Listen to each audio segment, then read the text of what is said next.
Et bien bonjour à toutes et à tous, bienvenue dans ce nouveau podcast RNT Ciné. Je suis bien sûr avec Théo, sinon le nom n'aurait pas de sens, sinon ce serait R Ciné quoi. Coucou tout le monde, Il y en a un qui va dans l'intro déjà. Euh, il est minuit, on rappelle. donc, RNT Ciné épisode 9. Est-ce que épisode est le bon terme? Je sais pas. Euh, Mhm.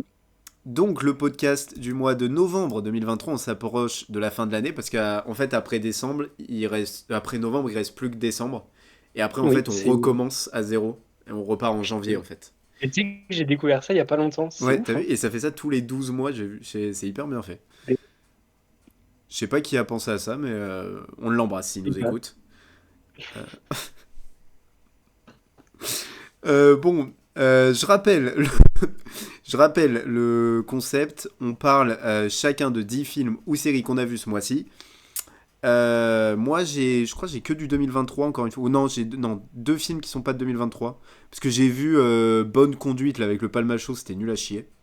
gros, je l'ai vu hier, Mais non, la vie de ma mère. c'est énorme. C'était nul, hein. Incroyable. C'était pas ouf, ouais. Mais il y a Morgan VS, ça m'a fait rire. Oui, je m'y attendais pas. Et toi, t'es comment sur ce mois-ci là? Mais moi, je regarde jamais ce qui est sorti, donc là, faudrait que je regarde. Mais j'ai un, 2, 3, 4, 5, 6, 5, 7, 5, 5, 8. 5, Ah, 5. pardon. Non, 5 Je croyais trucs qu'il qui sont fallait sortis compter. ce mois-ci. Ok. Non, non, 5. Ok. Ben on est parti, on perd pas plus de temps. Vas-y, mon gars. Installez-vous bien dans. Je voulais faire un truc ringard, mais j'ai pas tenu. Ok. Donc, c'est moi qui commence. Il y a plus rien dans l'émission là. Les gars, je suis le pire animateur. Alors, non, allez, on est parti. Ma 10e position. The Pod Generation. Je sais pas si t'en as entendu Ok, parler de celui-ci. pas du tout. Et pourtant, il y a Emilia Clarke, qu'on aime bien. Ah, Pour ça que je suis allé le voir, hein. oui, je me doute. Le synopsis était sympa aussi. Un couple new-yorkais est devenu parent grâce à un nouvel outil mis au point par un géant de la technologie, Pegasus. Rien à voir avec Comme la Beyblade. touche Beyblade. Oui, voilà, c'est ça qu'on aime dans ce podcast. Quand on fait les mêmes vannes.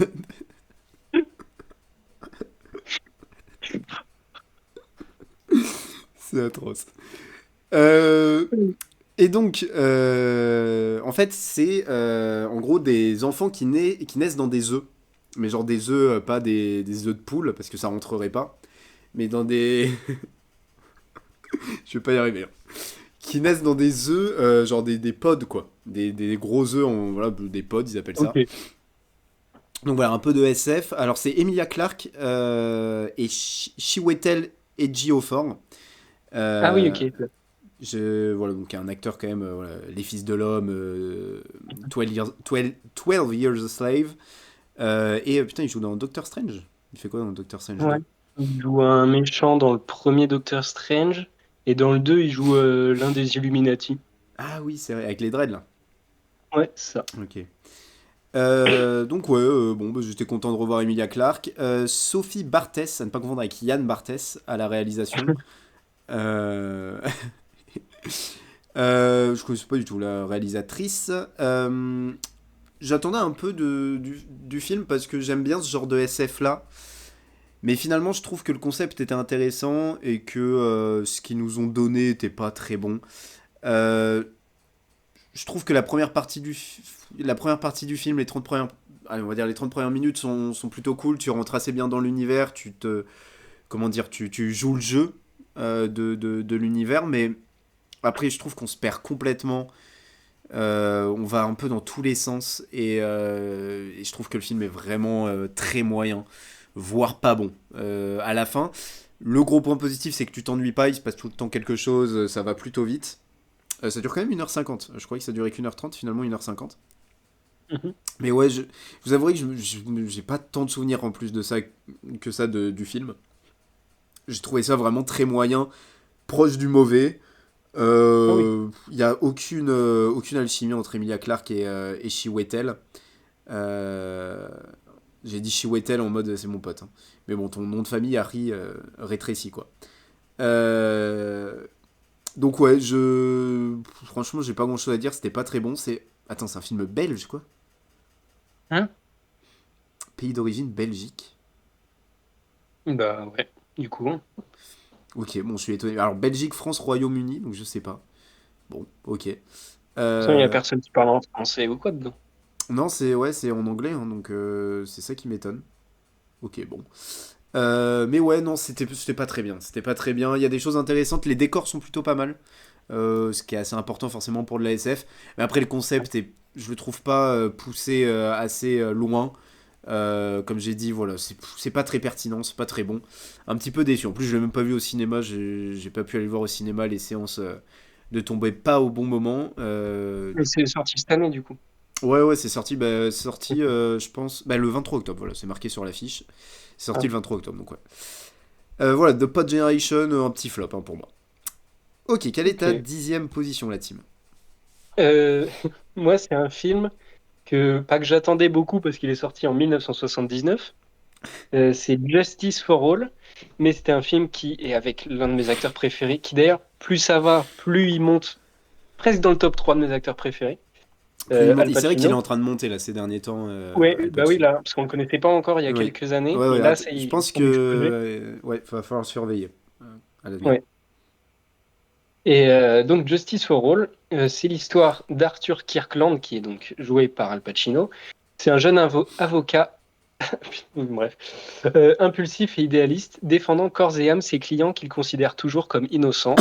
Il est un jour confronté au juge Fleming, un homme sans pitié qui devient son ennemi juré. Déçu parce que justement, le synopsis me donnait beaucoup envie. Al Pacino, tout ce qui est dans les... Nommé aux Oscars pour sa performance dans le film. Oui, je vais y revenir. Pardon, Et autant pour moi. oui, ferme ta gueule. Ferme ta gueule. Et j'ai été un peu déçu parce que, hormis justement la performance d'Al Pacino, c'est très vite. En fait, j'ai l'impression que le film, ils se sont dit, allez, on met Al Pacino et puis on va faire un bon film grâce à ça. Sauf qu'il suffit pas juste d'Al Pacino. Alors le film est correct parce que ce mois-ci, j'ai pas de mauvais film, donc même mon 10e moi j'ai bien aimé Justice for All, c'est juste que par rapport à mes attentes, j'ai été déçu et que je trouve que c'est juste Al Pacino qui surnage et le reste, bon. Surtout que t'attends le climax, enfin tout le film et le climax est teasé et au final, c'est bien, mais en plus c'est très court, ça dure 3-4 minutes à peine le climax. Le film? C'est Euh, lui qui a pas compris. donc c'est assez décevant. Mais si tu y vas sans aucune attente et que tu te dis, bon, c'est un bon film avec Al Pacino, je pense que voilà, t'es satisfait.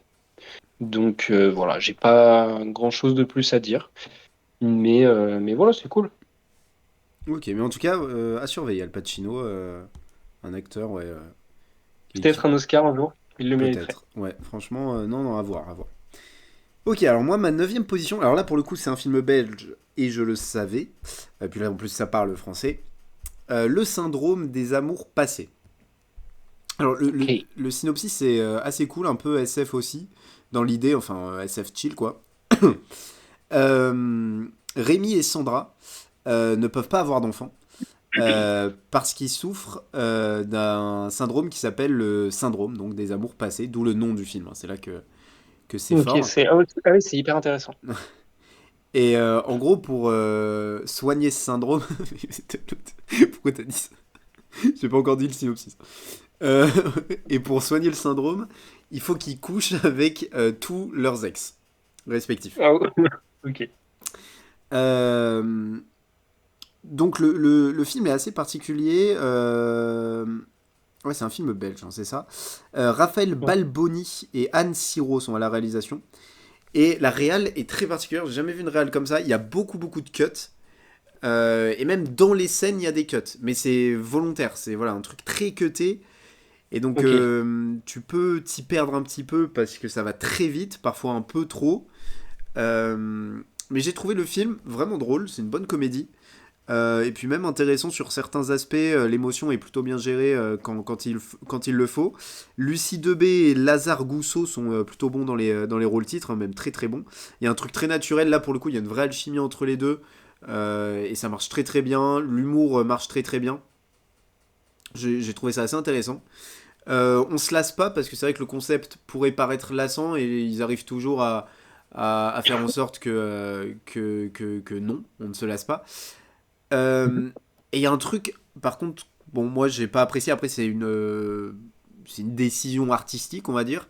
C'est la manière de filmer les scènes sexuelles, où en fait on va pas les filmer, on va filmer quand même la nudité, mais alors en fait c'est à chaque fois c'est fait de manière très artistique, c'est-à-dire que c'est un peu théâtralisé avec je sais pas c'est un peu weird, un peu ouais chelou sur certains moments.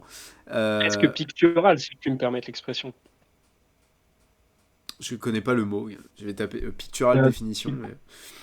Non mais ouais, en fait ouais c'est imagé et ça je sais pas comment expliquer, mais en gros, t'es dans des pièces, généralement, c'était sur des scènes de théâtre, on va dire. Mhm. Et puis, je sais pas, t'en as où, pour imager l'acte sexuel, genre, ils vont danser, tu vois. Ou des trucs comme ça pendant Ah, tout le ok. film. Bon, je peux trouver ça très pertinent, surtout que, ben, en fait, ils sont à poil pendant ces scènes-là. Donc, en fait, quitte à montrer la nudité, autant la montrer vraiment. Bon, j'ai pas trop compris. Hormis ça, je trouve que le film est très intéressant. Il y a une vraie proposition. La réal et ce montage très très rapide, ça peut te perdre un petit peu au début, mais finalement tu t'y fais. Donc je trouve que c'est un film assez intelligent, assez touchant sur certains moments. Et puis drôle, je trouve que c'est vraiment réussi. C'est une très bonne comédie dont on va pas beaucoup entendre parler, parce que je pense qu'elle n'a pas été distribuée dans beaucoup de salles en France. Mais c'est une comédie assez petit budget. Et putain, d'ailleurs, tu sais, le lendemain. Alors là, bon, c'est très private, mais le lendemain de l'anniversaire de Quentin, j'ai pris Ouais, un Blablacar. Et tu ouais, sais, j'ai dit, c'est une pote de Tadaron qui conduisait le oui, Blablacar. Et en gros, oui. elle m'a parlé de ce film parce qu'elle venait de voir ce film la veille. Ok, d'accord. Et donc, c'est elle qui m'a donné envie d'aller voir le film. Ok, ok. Ouais, parce qu'il était passé à Saint-Georges, qui est donc le cinéma de chez nous. Et ouais, franchement, non, je le conseille. C'est une bonne comédie. Je pense que ça dure qu'une heure et demie. Voilà, ça dure une heure et demie. Donc, si vous voulez voir pour une fois une bonne comédie, parce qu'on parle pas souvent de bonnes comédies dans le podcast, mais si vous voulez voir une bonne comédie, je vous conseille Le Syndrome des Amours Passés. Voilà, c'est vraiment réussi. Ok. Quelle est ta neuvième position? Alors, je vais me moucher, Théo, donc je parle, hein, moi je vais mute mon micro pour les gens, mais pas pour toi. Donc, si tu m'entends me Ok, moucher, ça c'est marche. normal. Ok, parfait.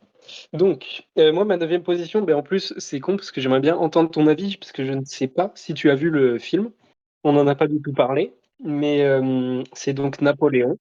Parce que moi, je t'entends me cloucher, donc c'est très désagréable. C'est Napoléon, Alors, du coup. Napoléon, j'ai pas pu aller le voir parce qu'en fait, j'avais Ah, plus de thunes ok. là, à la fin du mois.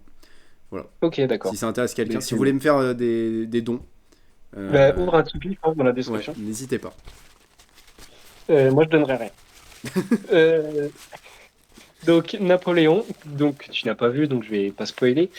Euh, Grosse déception. Alors, ça, on Ah l'avait oui, c'est dit neuvième du coup. avant. Je viens de tilter Ouais. que tu l'as mis neuvième.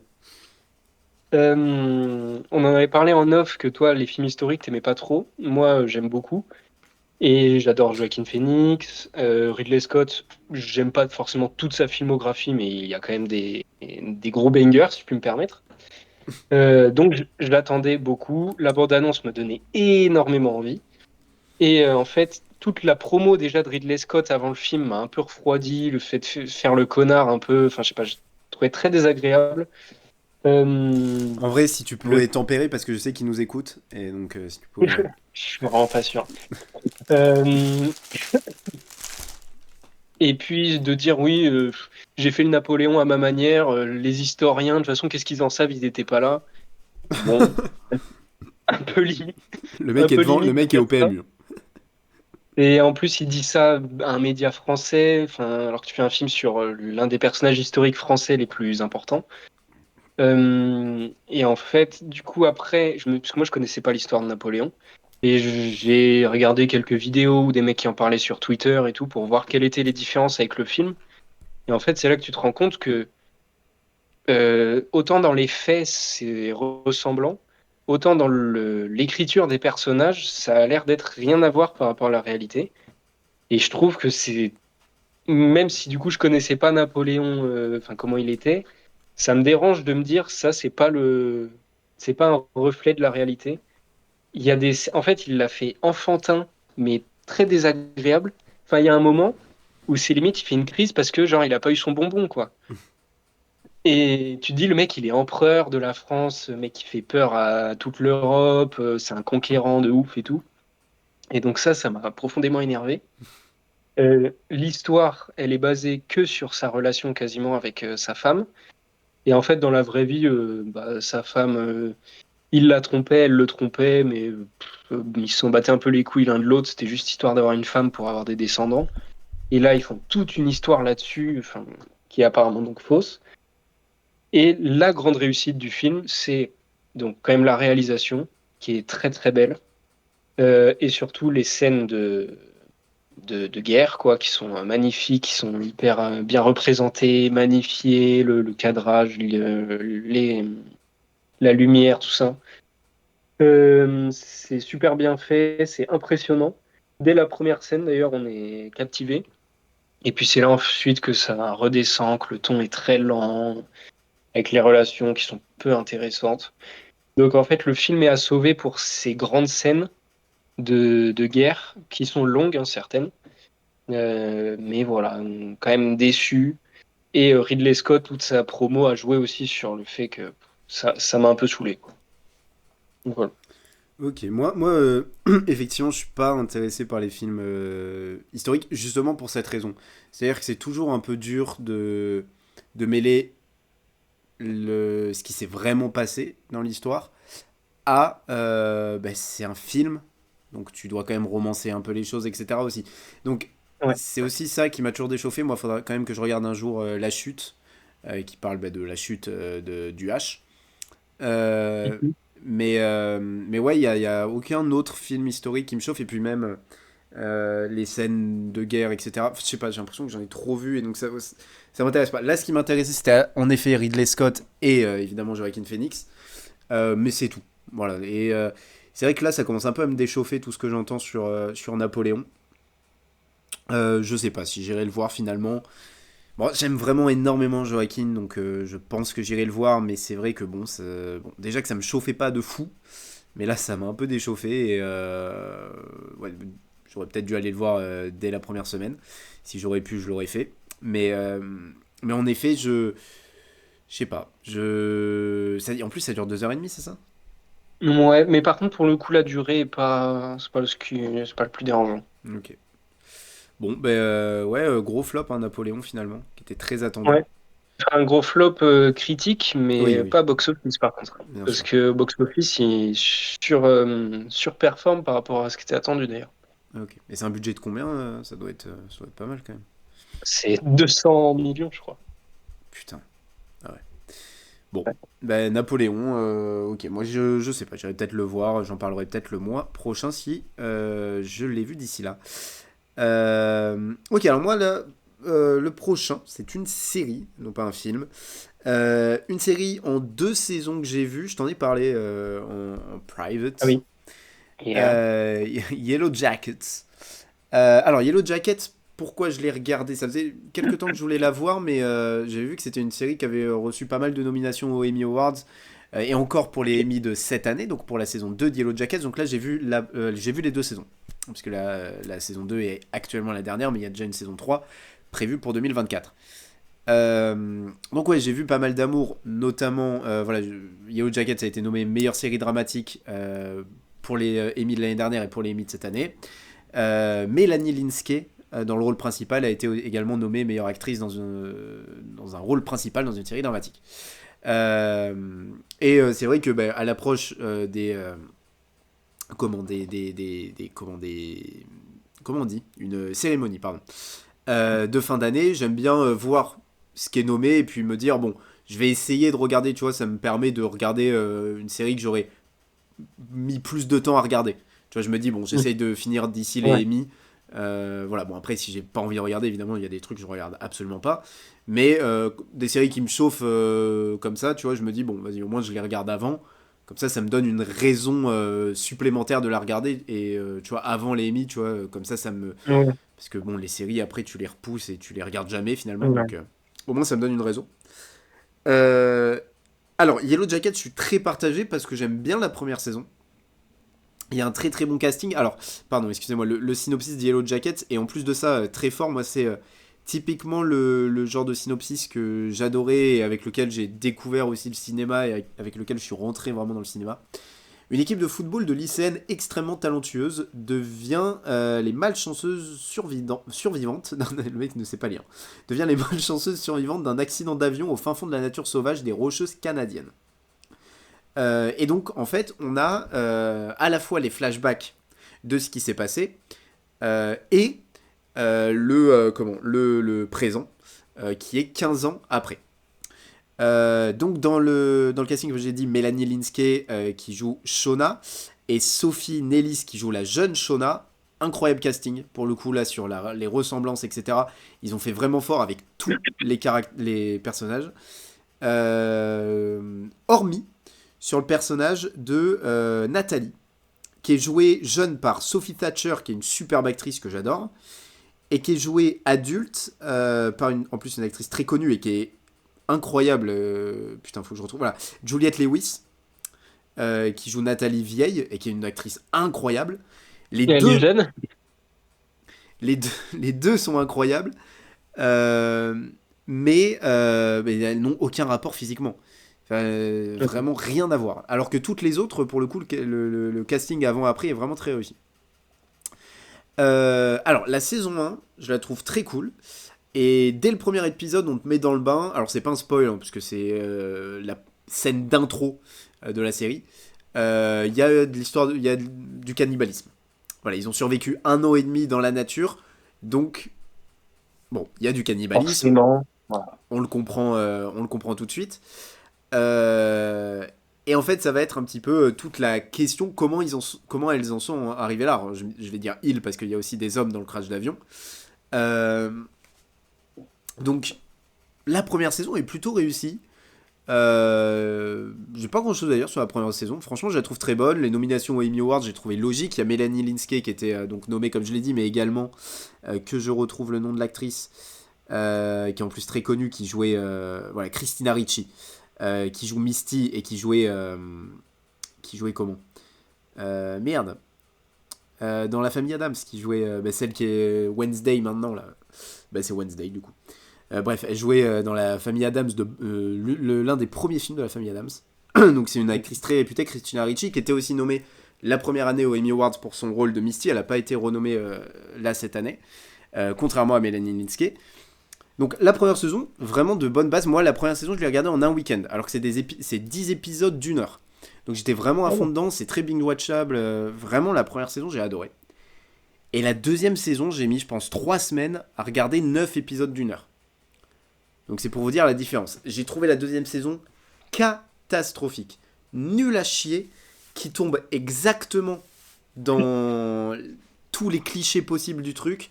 Et on tombe dans un truc limite proche de la science-fiction. C'est-à-dire que la première saison, elle avait des défauts. Ça faisait très série Netflix. Tu sais, voilà, très binge-watchable. Ouais. Cas des qualités, mais aussi beaucoup de défauts et d'incohérences. Alors c'est une série Showtime, pour la précision. Mais la deuxième saison, elle tombe dans une caricature d'elle-même. En fait, toutes les craintes que j'avais à la fin de la première saison, ils sont tombés dedans. Donc on part dans des trucs comment dire, de secte. À la limite, ça, pourquoi pas. Mais en fait, ça tombe dans des trucs, tu sais, t'as des scènes où t'as des visions, et t'as que ça. Et c'est long, c'est interminable. Après, parce que le truc de secte, je parle dans le passé. Mais après, dans le présent, tu tombes aussi dans un truc de secte, mais en fait, c'est pas une secte, mais...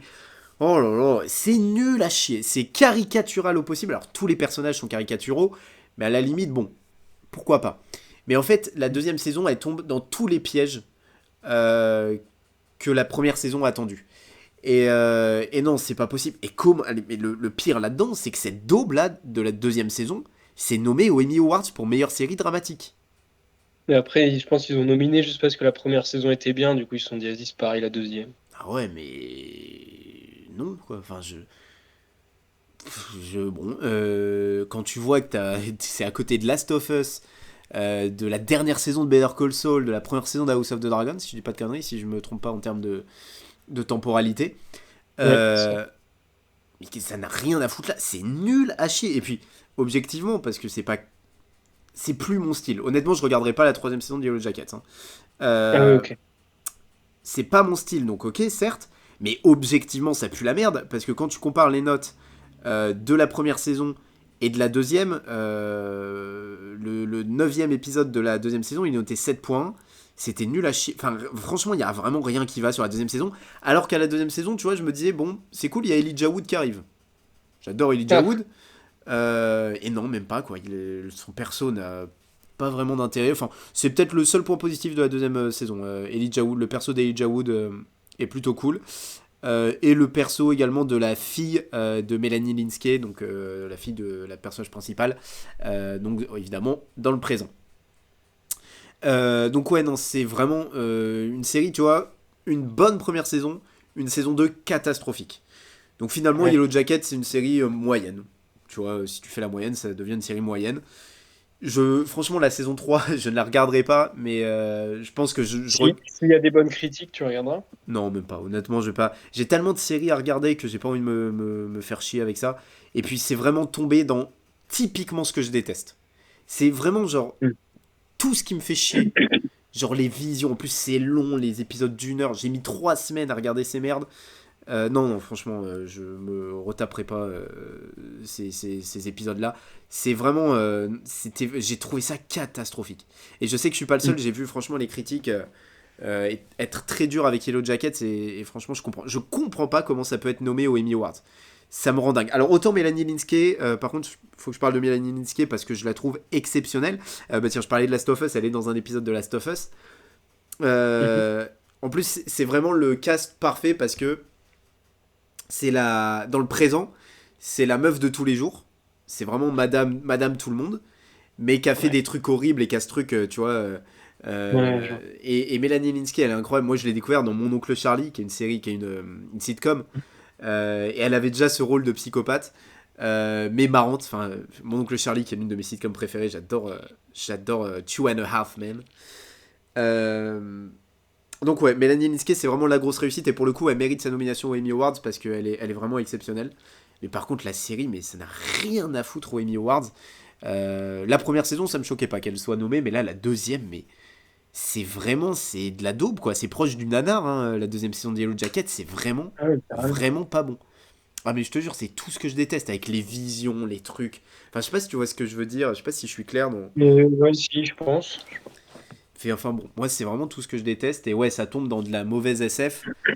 Alors que la première saison, Mm. t'avais pas de SF, t'avais juste un personnage euh, qui est insupportable d'ailleurs, que j'aime pas du tout. Parce que justement, c'est ce personnage-là qui amène tout ça, donc moi, il m'a gavé vite. Ah oui, d'accord.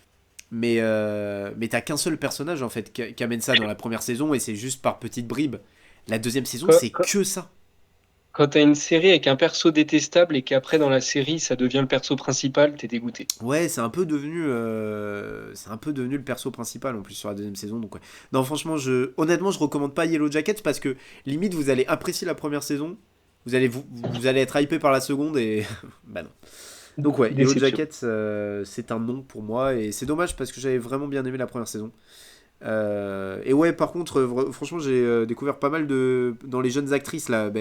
Celle qui joue Shona Jeune, Sophie Nellis, est géniale. Sophie Thatcher, qui joue donc la jeune Nathalie, est géniale. Comment elle s'appelle Tac. Ella Purnell, qui joue la jeune Jackie, est superbe aussi. Et d'ailleurs, on la retrouvera dans la prochaine série Fallout. Oh, Donc que j'attends beaucoup. ouais, moi aussi. Et Ella Purnell, je pense qu'on va en entendre parler. Voilà, Yellow Jacket pour moi, c'est un flop. Mais on Ok, parlera, je pense qu'on fera une vidéo un peu prédiction des Emmy Awards si ça te chauffe. vas-y, je suis chaud. Mais après, moi j'ai Euh, pas tout vu, ouais, ouais, mais mais ouais, bon, ouais, je pense que t'as vu quand même pas mal de trucs. Les trucs principaux, on va dire. vas-y. Quelle est ta neuvième position, la team? Huitième position, la team. Huitième déjà, putain, et ça va vite hein, quand on Le s'amuse. temps passe vite, hein. C'est fou. Moi, c'est aussi de la SF. Source Code, film avec Jake Gyllenhaal, sorti en 2011. Colter Stevens se réveille en sursaut dans un train à destination de Chicago. Amnésique, il n'a aucun souvenir d'être monté dedans. Ah, Pire chaud. encore, Pire encore, les passagers du train se comportent avec lui avec familiarité alors qu'il ne les a jamais vus. Désorienté, il cherche à comprendre ce qu'il se passe, mais une bombe explose, tuant tout le monde à bord. C'est un J'aime petit bien le film de... synopsis. Je crois qu'il est sur ma Ouais, liste, lui. mais franchement, c'est très sympa. Jake Gyllenhaal dans ses œuvres, parfait, nickel. Rien à redire. En plus, on le voit vraiment tout le film pour le coup. C'est vraiment lui le personnage principal à Est-ce que t'as un 100%. truc à redire? Bah non, du coup. Ah, bah. Euh, En fait, le fait que ce soit pas aussi haut, c'est que déjà même le film ne se veut pas avec une ampleur énorme. Et donc c'est juste un film de SF sympa et voilà, c'est ce qu'il a envie d'être, je pense. Euh, et puis aussi parce que donc tu vois le synopsis, il est un peu mystérieux. Et en fait, au fil du film, tu as des moments où tu comprends pas trop. Enfin, ça fait un peu Inception ou Tenet. Enfin, tu sais, des moments où tu te dis, attends là, j'ai mal à la tête. Bon, au final, à la fin du film, tout redevient dans l'ordre et tu arrives à comprendre ce qui s'est passé. Même si, en fait, moi, à la fin, j'avais compris, mais je suis quand même allé sur Internet vérifier si j'avais compris. Le con. Donc, Est-ce que le mec a tapé est-ce que je suis con? voilà. Mais donc, oui, c'est sympa, c'est cool. Je te conseille. En plus, il est sur ta liste. Voilà. Si à un moment, il dure qu'une heure et demie, si t'as un truc à faire, tu te dis là, j'ai une heure et demie devant moi, je dois me regarder un petit film sympa, source code, ça fera parfaitement l'affaire. Voilà. Ah, je vois, il y a Jeffrey Wright aussi. Ok. Yeah, man, mais il a un petit rôle. Vraiment, tout petit rôle. Après, il y a Jake, donc ça me suffit. Ouais, je crois qu'il est sur Voilà. ma liste, bah, justement parce que j'ai mis pas mal de films de Jake sur la liste, mais je suis pas le plus grand fan d'SF. Mais ça, c'est le genre de film que j'aime bien. J'aime bien ce genre de truc. Et puis, c'est vrai que j'en ai pas vu tant que ça, des films de ce style où tu sais, SF avec un truc qui te retourne le cerveau et tout. J'en ai pas vu tant que ça, Ouais. mais ok, bon. Bah, ouais, j'irai peut-être le voir. Et ouais, le réal aussi, c'est Duncan Jones qui a Ouais, réalisé alors j'ai pas. le Warcraft là, avec Travis Fimmel. Ah oui, ok. Ouais, j'ai jamais vu, mais je Non crois plus. pas que ce soit bien. Non, apparemment, c'est pas ouf. Il y a quand même Travis Fimmel et Ben Foster hein, sur l'affiche. Putain, ouais. Je reparlerai de Ben Foster tout à l'heure. Ouais. T'as dit ouais en mode tu sais.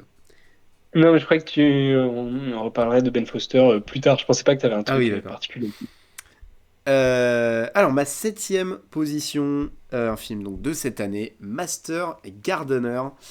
Alors, Master Gardener, qui me chauffait pas plus que ça, Mhm. qui est sorti, ouais, alors attendez, non, j'ai pas la date de sortie sur l'affiche, mais qui est sorti il y a quelques temps, hein, en début d'année, je dirais.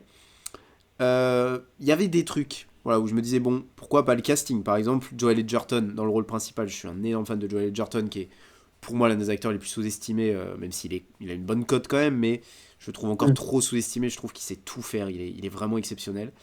Mais le Euh, problème, c'est qu'il a pas des gros rôles, quoi. non, ouais, jamais vraiment, mais c'est un acteur enfin vraiment formidable. Et Sigourney Weaver, et c'était réalisé par Paul Schrader. Et Paul Schrader, euh, qui est pas non plus connu vraiment pour son rôle de réalisateur, mais plus d'auteur, puisque il a écrit Taxi Driver Ah ouais. et American Gigolo. American Gigolo, donc le film original, et du coup, bah, il a été sur également la série avec notre John Berthnall. Et donc, c'est réalisé par Paul Schrader, mais également écrit par Paul Schrader. Donc j'étais là, ok, Paul Schrader, je sais que c'est un auteur de qualité. Et il me l'a confirmé avec Master Gardener. Et en fait, il m'a carrément euh, je me suis carrément retrouvé à me dire putain dommage que je sois pas allé le voir au cinéma parce que le synopsis vous allez voir bon un horticulteur méticuleux qui se consacre à l'entretien des terrains d'une belle propriété et se plie aux exigences de son employeur donc Sigourney Weaver et donc l'horticulteur en question c'est Joel Edgerton. Et donc un jour, Sigourney Weaver va dire j'ai ma nièce qui a un peu des problèmes en ce moment et qui cherche un travail, et donc j'aimerais que tu la prennes sous son aile. Sa nièce, qui est jouée par Quintessa Swindle, que j'ai trouvé vraiment très bonne dans son rôle, Non, mais tiens, qui joue dans Euphoria. Ok, elle joue qui dans Euphoria? Elle joue Anna dans Euphoria, ça me dit rien du tout. Je sais pas qui c'est. Euh, mais en tout cas, ouais, c'est vrai que comme ça, bon, le synopsis, un horticulteur, enfin, que je m'en bats les couilles. Et en fait, il y a un twist qui arrive très tôt dans le film, que je vais pas vous révéler, mais que je trouve, enfin, tellement inattendu, honnêtement. C'était l'un des twists que j'attendais le moins, c'est-à-dire que je m'attendais à un film, bon, où bah, juste Joel Edgerton va prendre sous son aile cette jeune, bah non, Anna, du coup, non, cette jeune Maya. Et tu vois, lui donner des leçons sur la vie. On sentait qu'il y avait Mm. un passé un peu bresson dans le personnage de Joel Ouais. Edgerton, mais pas si bresson que ça. Le twist est brillant et le film part dans une direction complètement différente. Donc c'est un film en plus voilà, qui dure qu'une heure et demie. Bah non, pas du tout, qui dure 1h50. Mais tu vois pas le temps passer parce que du coup le twist arrive très vite et le moment où tu te dis bon bah, ça peut être un petit peu chiant, mais finalement ça devient hyper intéressant. Et non franchement j'ai beaucoup aimé le film, j'ai vraiment été surpris. Ok. Et en plus de ça je trouve que c'est plutôt réaliste. Malgré que ça puisse paraître un petit peu tiré par les cheveux, moi je trouve pas. Je trouve, je trouve que voilà, c'est très pertinent. J'ai pas envie de spoiler, mais ça me rappelle un personnage d'une certaine série. Mais j'ai pas envie de spoiler parce qu'en plus je sais que tu as vu cette série. Mais voilà, donc Master Gardener, voilà, je te conseille, je sais pas si tu iras le voir. Mais j'avais vu, alors quand il était sorti ou je sais plus, je m'étais dit, ah, je kifferais le voir parce que le synopsis, moi j'avais vu qu'il y avait genre thriller à ending, tu sais, dans le truc, enfin Ouais. thriller, drame ou tout ça. Du coup, je savais qu'il y avait un petit truc derrière. Et le problème, c'est que j'avais vu, je crois, des mauvaises critiques, ou alors je sais plus, ça m'était sorti de la tête. Enfin, moi, je l'ai pas vu. Je sais plus pour quelle raison exactement. Mais je me souviens que ça m'intéressait. Et justement, là, quand tu as dit Master Gardener, je me suis dit, attends, mais je crois que c'était un truc que je voulais voir, ça. Donc, bah, là, de ce que tu me dis, ça me donne envie. Donc, je vais le mettre dans ma liste de ce pas, je pense. Mais voilà, donc je vais pas te spoiler, mais franchement le twist est super et enfin c'est trop cool. Franchement je m'attendais pas du tout. Donc voilà, Ok. Master Gardener, moi je vous le recommande, c'est vraiment un chouette, un chouette film, pardon, j'ai carrément perdu la voix. Quelle est ta septième position? Septième position, Fences, réalisé par Denzel Washington, pardon, joué par donc Denzel Washington, Viola Davis, de très connus, il y a ça, Stephen McKinley, qui est connu pour certains rôles, mais surtout Denzel Washington et Viola Davis, donc qui jouent un couple. Mais je vais lire le Oh synopsis comme ça putain, sera plus il y a simple. Russell Hornsby. Putain, Russell Hornsby, c'est Yeah. Ouais, l'une de mes séries, pas honteuses parce que c'est pas mal, mais Grimm, je sais pas si tu connais Grimm. non, ça me dit rien. Putain. Mais du coup, je vais lire le synopsis. À Pittsburgh, dans les années 50, Troy habite une maison ouvrière avec sa famille. Cet éboueur a toujours rêvé de devenir joueur de baseball professionnel et il est convaincu qu'il a été victime de racisme à cause de la couleur de sa peau. Souvent le racisme, Oui, ça. du coup, du coup, c'est Dayo ou pas mécano.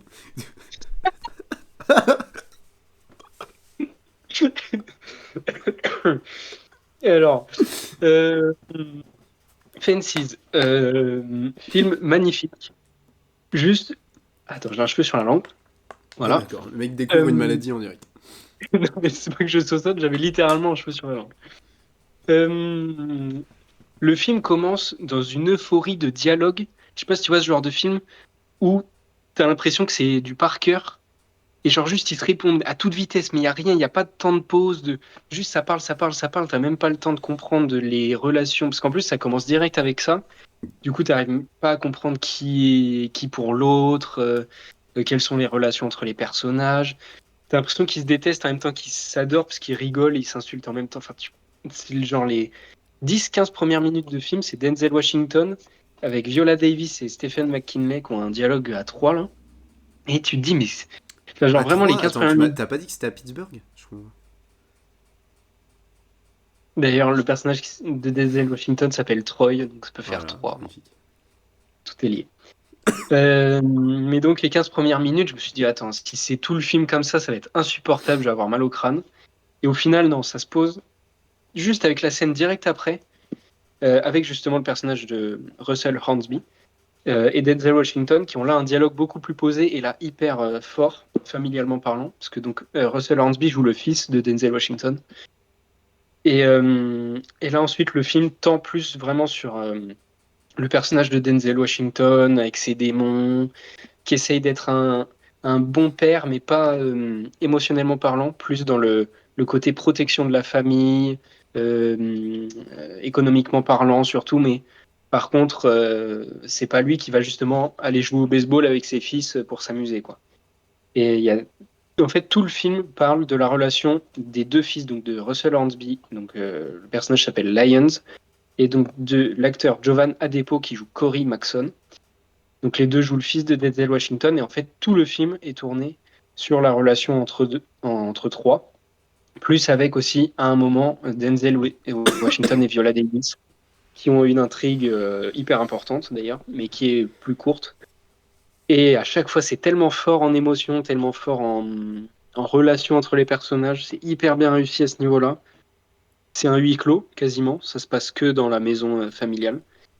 Et donc voilà, c'est un très beau film qui moi m'a marqué. Euh, voilà, je conseille, ça dure 2h20. C'est sur MyCanal. Mais voilà, c'est un très bon film. Viola Davis qui a l'Oscar de meilleure performance Meilleure actrice. Ouais, dans un dans un second. supporting role. Et Denzel qui était nommé. Et le film Ouais.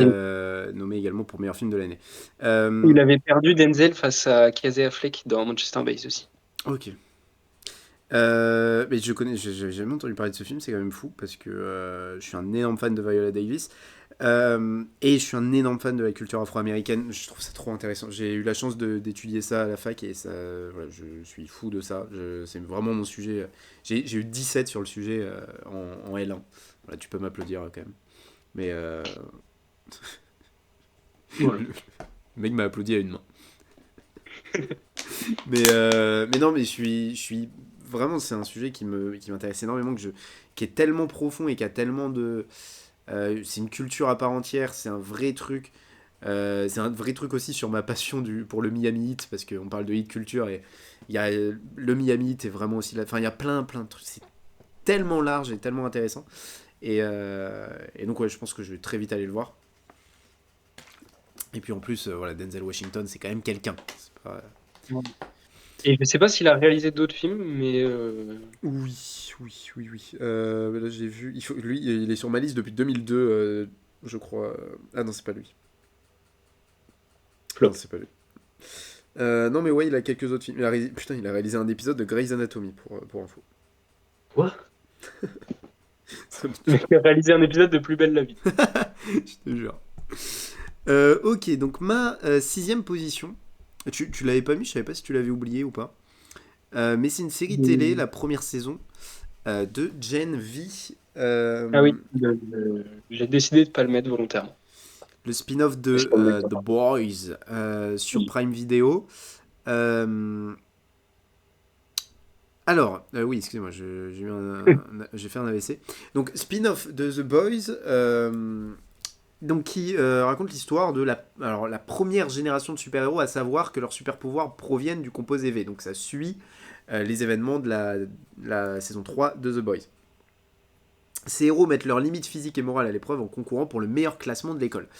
Je trouve que le concept déjà de Gen V est très fort. On en a parlé aussi en privé, mais je trouve que le concept de Gen V est très fort. Avec cette idée de classement, on est dans une école, je trouve ça très intéressant. On va reprendre aussi quand même une vraie identité qu'on avait déjà dans The Boys. Euh, En fait, je suis assez mitigé sur la série, que j'ai bien aimé, ça reste très bien, parce qu'on est sur les créateurs de The Boys, on sait que c'est quand même une valeur sûre. Euh, j'ai beaucoup aimé, j'ai trouvé ça vraiment très cool sur certains points. Et sur certains points, j'ai pas du tout aimé aussi. C'est une série qui m'a un peu ouais, fait aller des deux côtés. Déjà, le casting. Bon, Jazz Sinclair en Marie Moreau dans le rôle principal, j'accroche pas. Euh, Chance Perdomo dans le personnage d'André, j'accroche pas. Moi, André, j'ai vraiment pas accroché du tout. Asa German dans le rôle de Sam, j'accroche pas du tout. Euh, la seule où je me suis dit, il y a vraiment un truc, c'est Liz Broadway dans le rôle d'Emma. J'ai beaucoup aimé le personnage, c'est mon personnage préféré de la série. J'ai beaucoup aimé l'actrice. Je trouve que c'est vraiment la grosse réussite de Gen V, hein, le personnage d'Emma. Euh, Maintenant, le problème pour moi, c'est que on est dans un truc peut-être un peu trop. On veut faire du The Boys parce que bah, c'est le spin-off de The Boys, donc je peux comprendre, mais bon, par exemple, la vulgarité dans The Boys, ok, elle est pertinente, je trouve, dans la série mère. Là, dans le spin-off, bon, on a juste du gore pour du gore, voilà, quand Emma, elle est sur la bite de l'autre, là. Enfin, tu vois, de la nudité pour de la nudité, du gore pour du gore. Je trouvais ça parfois... Alors, là où c'est intéressant, c'est quand Sam, il voit les marionnettes, là. Tu vois, Ouais, ça, moi, les j'aime bien. scènes avec les marionnettes, ça, j'ai trouvé ça super. Mais parfois, c'est juste, bon, là, pour être là, et t'es là, bon, ok. Et du coup, il y a plus cette magie-là quand tu découvrais The Boys. Et puis, il y a un énorme problème dans Gen V, c'est le charisme. Tiens, gros, pendant que tu disais, j'allais dire, la force de The Boys, c'est le charisme. Non, mais franchement, euh, honnêtement, quand tu vois la différence et quand tu vois. Bon, je vais spoiler le dernier épisode, donc muter le podcast pendant 1 minute. Euh, Quand tu vois l'arrivée d'Homelander dans le dernier épisode, mais. Enfin, les autres personnages n'existent plus d'un coup. Ouais, Enfin, de ouf. y a plus rien. On s'en branle complet. Et Ouais. j'avoue que si l'intérêt. Donc, on aura une saison 2. Moi, je trouve que la fin de la première saison est pas très intéressante. Mais donc, on aura une deuxième saison. Mais si le but, c'est d'amener l'un ou plusieurs de ces personnages dans la série mère, va falloir nous donner un petit peu plus que ça, quoi. Parce que là, honnêtement, tu les mets à côté d'Homelander, de Karl Urban et de Jeffrey Dean Morgan qui va arriver. Ah ouais. En termes de charisme, ça va être compliqué. Moi, la seule, franchement, où je me dis, oh, il y a vraiment un truc, comme j'ai dit, c'est Emma, mais bon, elle a un pouvoir qui est vraiment gaze. Donc, on la verra jamais dans les sets. Donc, bon, ouais, je suis mitigé sur Gen V. Ça, en fait, ça fait son taf, honnêtement, Mhm. mais je trouve qu'il y a un trop gros écart avec The Boys. Et quand tu veux faire arriver des personnages, parce que donc il y a Homelander, il y a également Petit Soldat qui est là, euh, et donc Ce Karl caméo Urban. ne sert à rien d'ailleurs. Ouais, Petit Soldat, j'ai pas trouvé ça intéressant. Homelander, assez cool. Euh, mais quand tu veux faire, enfin, quand tu veux faire ce spin-off, ok, mais de là à intégrer les personnages de The Boys, je sais pas si c'était alors il y a des personnages, ok, c'était pertinent. Par exemple, il y a je sais plus qui c'est, tu sais, la vieille qui s'occupait de l'enfant qui s'occupait de Ryan. Euh, Tu vois, Euh, tu sais, elle ça me fait dit une petite rien. Ah oui, apparition. oui, oui, si, ok. Oui, oui, oui, je vois. Ça, tu vois, ces personnages-là, ok. Ou l'exploseuse de tête. Tu vois, ces personnages-là, ok, Oui. c'est pertinent. Mais quand tu ramènes Homelander ou Petit Soldat Bah, pareil, d'ailleurs, la scène entre Marie Moreau là, et donc celle qui explose des têtes, la différence de charisme entre les Ah, deux c'est dans la fou. scène, c'est ouf. Non, mais honnêtement, Jazz Sinclair, en rôle principal, moi, bon, elle m'a un peu plus convaincu sur son acting au fil des épisodes, mais le premier épisode, j'ai dit, c'est quoi ça? C'est elle l'actrice principale? Il y a rien. Elle dégageait rien et je trouvais son acting cataclysmique. Elle en faisait des caisses. Le premier épisode, son acting, c'est horrible. Après, ça s'améliore un peu, mais. Enfin bref. Donc, ouais, il y a un. Celui que j'aime bien, c'est le fils de Schwarzenegger là, qui joue le Ouais, mec il en était pas flamme. mauvais, mais bon, du coup, il fait pas trop long feu. Ouais, Et c'est le cas de ouais, le dire. oui, du coup. Mais ouais, je sais pas. Je sais pas trop quoi penser de Gen V. Gen V dans une entité à part entière, ok. Gen V spin-off de The Boys, je suis là. Ok, on a un spin-off de The Boys, mais l'intérêt pour moi, bah, c'est à la longue d'avoir bah, des mecs qui vont. Parce qu'en gros, cette idée de classement, on voit que par exemple, The Deep, il faisait partie de. Enfin, Ouais. il avait fini dans ce classement. Ou alors, il y avait Mm. qui Queen Maeve. Ouais. Mais là, je me dis, à aucun moment, je me dis que l'un de ces personnages peut intégrer les 7. N'a le charisme Ouais. pour, n'a même pas un dixième. Et encore une fois, comme j'ai dit, la seule où je me dis il y a un truc, c'est Emma, mais Enfin, le pouvoir, c'est pas possible. Donc, Après, le fait que ce soit des adolescents entre eux, ça diminue le charisme aussi. Parce que quand tu vois Jack Cade, c'est pas un mec qui a énormément de charisme, mais à côté de Karl Urban, ils ont une super alchimie, tu vois. oui, voilà, voilà. Mais ouais, ou alors les intégrer différemment que dans les sets. Ouais. Pourquoi pas? Surtout que là, c'est des rebelles. Mais si Mm. du coup, c'est le but. Alors attends, si le but c'est de les faire combattre les 7, non mais là, y a rien qui va. Voilà, une défaite assurée. Non mais bon, bref, je sais pas trop. Donc pour l'instant, j'attends de voir la suite. Mais j'ai bien aimé c'est un petit peu dur à expliquer, mais j'ai bien aimé dans l'entité. J'ai bien aimé la série de Gen V en elle-même. Mais si on doit juger le spin-off The Boys, Ouais. bon, je sais pas, En j'attends de fait, voir. normalement, les spin-offs, ils peuvent être en dessous de la série de base, mais il faut qu'ils soient pas trop loin en termes de qualité. Alors que là, The Boys met une vitesse Mais de c'est la ça. lumière. Et puis, De- et puis tu vois, je vois aucun personnage intégrer The Boys. Même, enfin, je m'en branle complet des persos concrètement.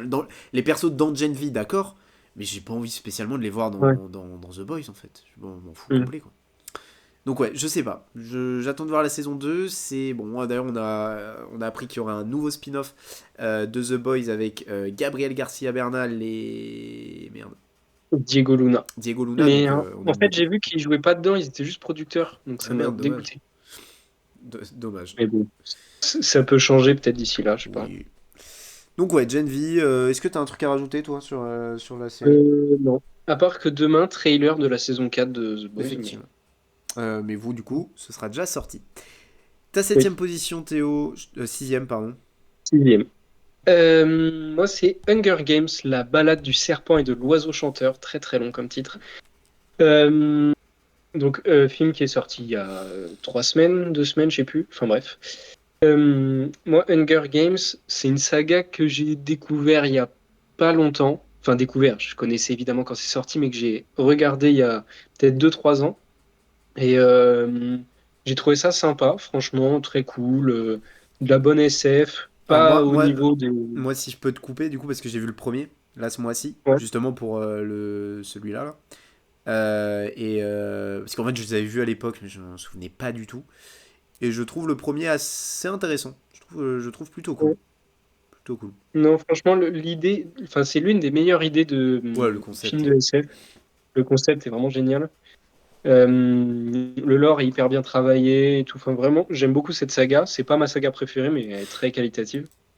Et donc, là, ce film-là, c'est un préquel qui se passe 70 ans avant le premier, je crois, le premier Hunger Games.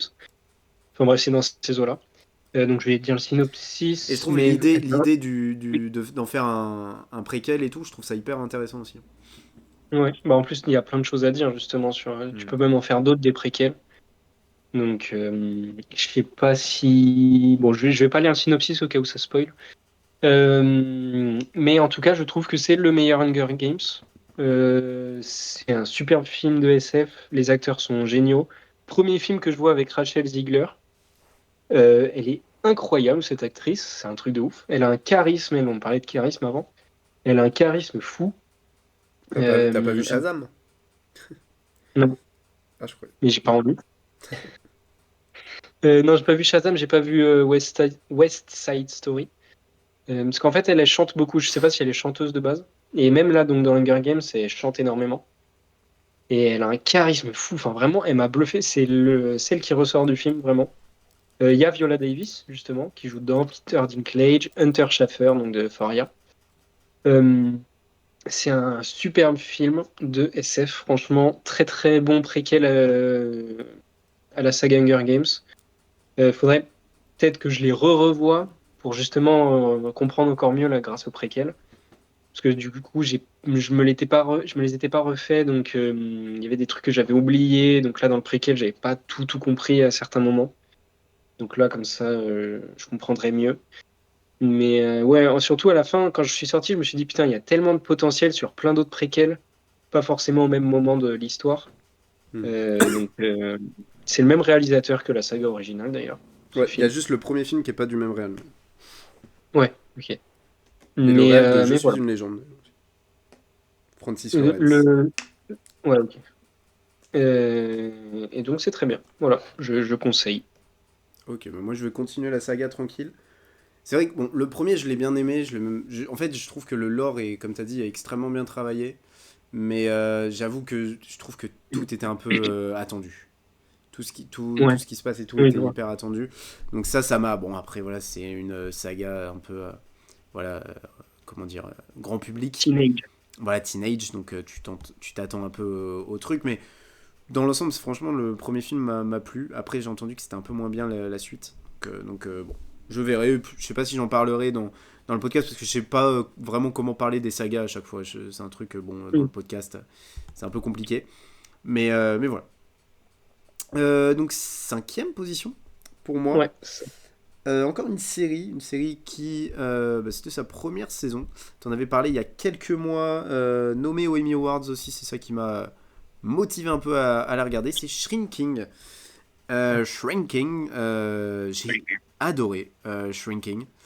Euh, alors, on est avec Jimmy, qui peine à se remettre du décès de sa femme tout en assumant ses responsabilités de père, ami et psychologue. Il tente une nouvelle approche avec les personnes qui se présentent à lui, l'honnêteté totale et sans filtre. Bon, je trouve pas que le synopsis, là, enfin, cette dernière phrase, enfin,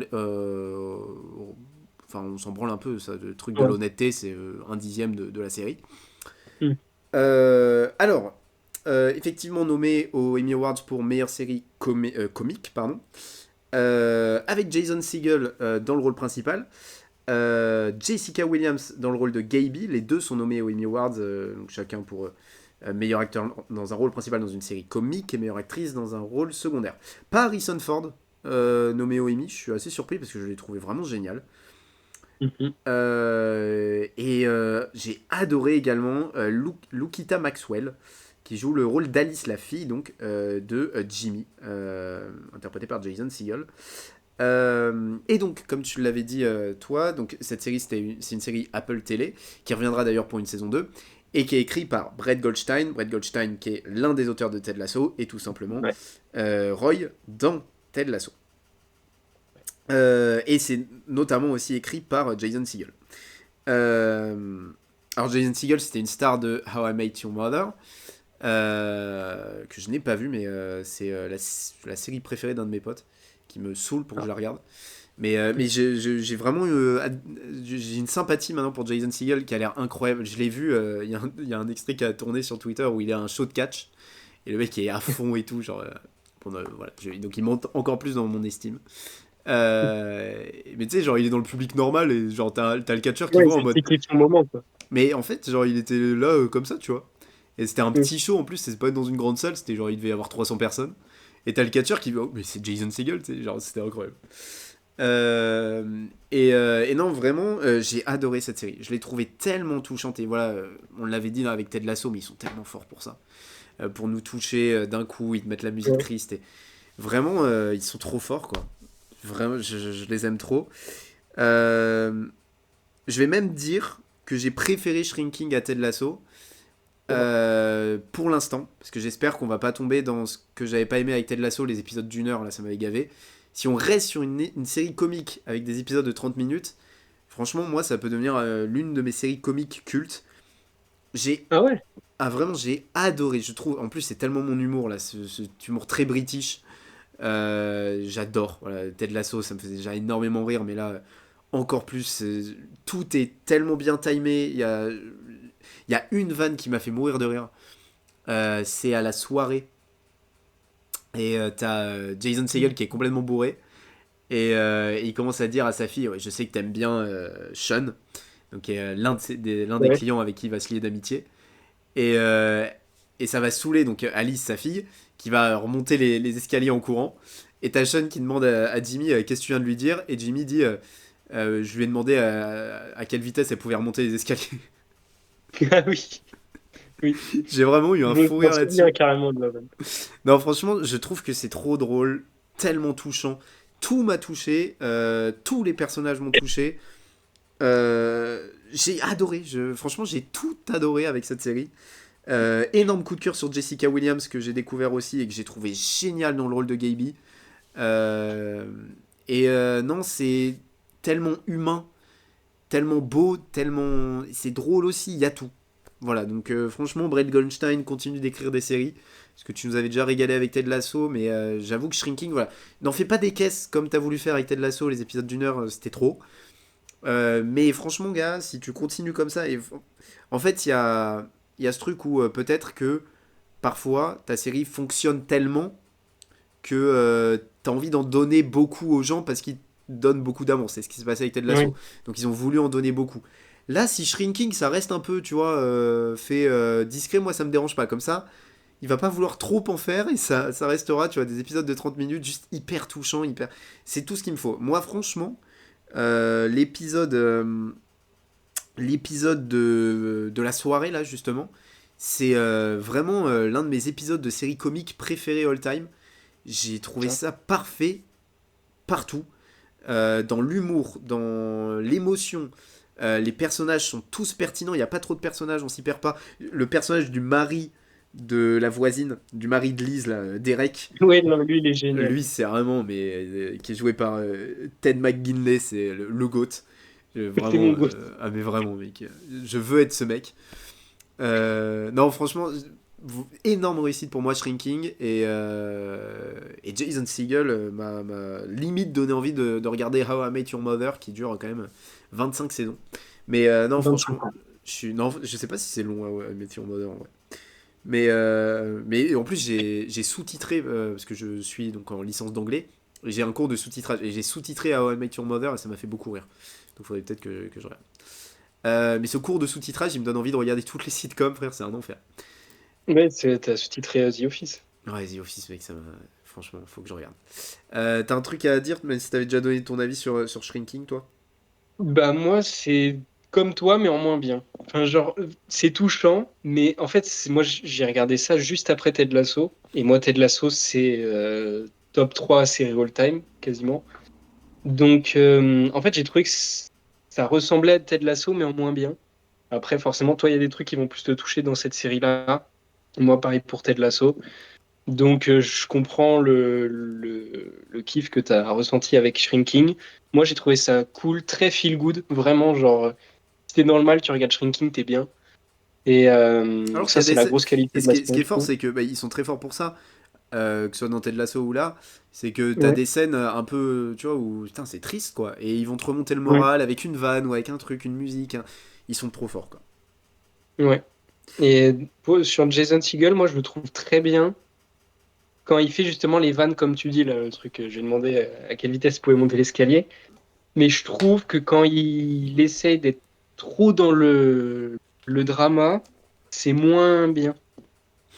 Même s'il reste bien, mais moins que quand il est dans l'humour, je trouve. Ok, ça m'a pas choqué, mais j'entends. Mais par contre, je suis étonné, ils sont pas nommés dans meilleure série. Ils sont nommés au Emmy, hein, Jason Segel et Jessica, mais je vois pas Ouais. sur. Ça m'étonne, je croyais qu'ils étaient nommés pour meilleure série humoristique. Putain, ce serait bête quand même. Attends, je vais aller vérifier ça tout de suite. Tac. Tiens, je vais faire une petite pause. On revient tout de suite, hein, pour vous. Du C'est coup, humoristique, je t'aimes viens bien? d'aller vérifier et non, il n'y a pas Shrinking. Ils ont mis, putain, ils ont mis Wednesday. Mais n'importe quoi. Mais Mais je savais même pas que c'était humoristique, Wednesday. j'ai regardé 2 épisodes, c'était vraiment très mauvais. Donc The Barry, alors ça doit être la saison 4 de Barry, c'était pas bien la saison 4 de Barry. Alors que j'adore les 2 premières saisons, j'en avais parlé dans le podcast. Et ils ont mis, alors ça, ouais, alors j'ai regardé, c'est vrai que j'avais pas tilté, mais Jury Duty, pardon. En fait, c'est plus une espèce de série de caméras cachées, enfin c'est une grosse Ok. caméra cachée géante. Bon, je l'ai regardé ce mois-ci, donc j'en parle vite fait, qui est nommée du coup meilleure série comique. Mais en gros, c'est une grosse série de caméras cachées où en fait c'est un faux procès euh, avec un seul mec qui est piégé. Et en gros, c'est Ok. la jury duty. Donc en gros, c'est aux États-Unis, une fois dans ta vie, t'es appelé pour être, comment on dit, merde, juré dans un procès. Ouais. Ok. Et du coup, là, c'est une fake jury duty. Et donc, t'as un seul mec qui est piégé et t'as voilà, d'autres jurés, dont James Marsden, qui joue son propre rôle, qui joue le rôle de James Marsden et qui joue la star insupportable. Donc, Ok. vraiment, la série est très drôle. Je l'ai regardé vraiment en 3 jours. Et c'est vraiment très gaulerie, mais oui, enfin, c'est pas vraiment une série. Pour moi, c'est plus une émission. Bon. Ok. Mais je recommande Jury Duty là au passage. Mais du coup, ouais, non, Shrinking est pas nommé. Je suis un peu dégoûté. Ils ont mis Wednesday, quoi. C'est dur. C'est grave. Bon, allez, ta cinquième position, le T. Cinquième position, Loki, série Marvel évidemment, sortie sur Disney Plus ce mois-ci. C'est la deuxième et dernière saison de la série. Bon là je vais parler des deux saisons, enfin de la série en général. J'ai adoré tout simplement. Là on avait parlé des Gardiens de la Galaxie il y a quelques mois, où on disait que Rocket était potentiellement le meilleur personnage du MCU, ou en tout cas très haut. Et le personnage de Loki avec cette série, il a un développement de personnage tellement incroyable. Moi, il est monté dans le très très haut panier aussi des meilleurs persos de Marvel dans son évolution. Enfin, surtout là dans cette série, c'est fou. Euh, on peut penser que c'est une série d'action, Loki, Marvel, tout ça. En fait, c'est une série que de dialogue. Il y a très très très peu d'action. C'est une série avec des mystères. Enfin, c'est très riche. Des dialogues très puissants entre surtout deux personnages, donc Loki et l'actrice Sophia Di Martino qui joue Sylvie. Il y a aussi Owen Wilson, évidemment Jonathan Majors. Dans la deuxième saison, dans la deuxième saison, pardon, il y a Ki Hui Kwan, donc celui qui a gagné l'Oscar du meilleur acteur dans un second rôle cette année. Et donc la deuxième saison, il y en a qui disaient que c'était moins bien. Moi, j'ai trouvé tout aussi génial que la première. Le premier épisode de la première saison, il est au même niveau que tout le reste de la série. Direct, on est dans le bain. On se dit là, c'est parti, ça va être incroyable. Il y a un dialogue entre Owen Wilson et donc Tom Hiddleston dans le premier épisode, avec une scène de peut-être 20 minutes, c'est juste un dialogue entre les deux, mais elle est géniale cette scène. Donc voilà, l'une des meilleures séries de super-héros, évidemment, et même l'une des meilleures séries de SF de manière générale. Il y a juste le problème de Jonathan Majors, avec ses problèmes actuels, On l'embrasse, hein, on a peur d'ailleurs, de, Jonathan, c'est le mec qui dérape. on a peur de comment ça va finir, parce que en, en Kang, il est tellement, tellement pertinent. Moi, j'adore cet acteur. Bon, je sais pas si je pourrais le dire encore dans quelques semaines, donc j'en profite. C'est un acteur extraordinaire, Jonathan Majors, et il le prouve là dans Loki. Donc voilà, c'est une putain de série. J'ai même envie de la re-regarder carrément. Tellement ça m'a choc-barre de baiser. Voilà. Moi, j'ai vu, j'ai adoré. Bah, t'as pas vu. Ouais, c'est vrai. Ok. Mais ouais, j'entends que du bien, Loki. Bon, en vrai, je regarderai pas, je vais pas faire le mytho, mais j'entends que du bien. Après, tu peux regarder avec ce que tu as vu toi. Tu as pas besoin de rattraper des trucs. Mais voilà. Ouais, je sais pas. J'ai tellement de séries à voir. Euh, alors, ma quatrième position, Mhm. je suis toujours pas sûr hein, du classement. Toujours un film sorti cette année, sorti très récemment en France, How to Have Sex. Comment faire Oh, l'amour. Donc ouais. en fait, pour faire l'amour, Ouais, faut... vas-y, du coup, explique. C'est pas ça qu'il faut. Bah, si, vas-y, du coup, moi j'attends. Ah ok. Donc en fait, il faut... alors pour nous, comme on est hétérosexuel, il nous faut une femme. Et Ok. en fait, il faut mettre sa bite dans... Oh putain. Bon, c'est... Attends. Fais pas la suite, hein, je pense on a capté l'idée. Bon, How to Have Sex, enfin, j'ai adoré le film. Donc, Ah, voilà, on passe à autre chose. la troisième... trois adolescentes britanniques partent en vacances pour un rite de passage. Elles boivent, sortent en boîte et se mettent en couple, alors que ce devrait être le meilleur été de leur vie. Alors c'est un film anglais, si je dis pas de bêtises, c'est ça. Réalisé par Molly Manning Walker. Je crois que c'était son premier long métrage, effectivement, premier long. Donc j'ai hâte de voir ce qu'elle va faire, cette dame, parce que franchement, déjà la réalisation est top. Il y a des plans vraiment magnifiques, notamment au début du film, où tu vois, elles partent en voiture, donc on est encore dans le délire road trip. Il y a une scène où ça filme un sunset un peu de nuit, c'est vraiment magnifique. Bon voilà, je suis un bandeur de sunset, Mm. c'est aberrant la team.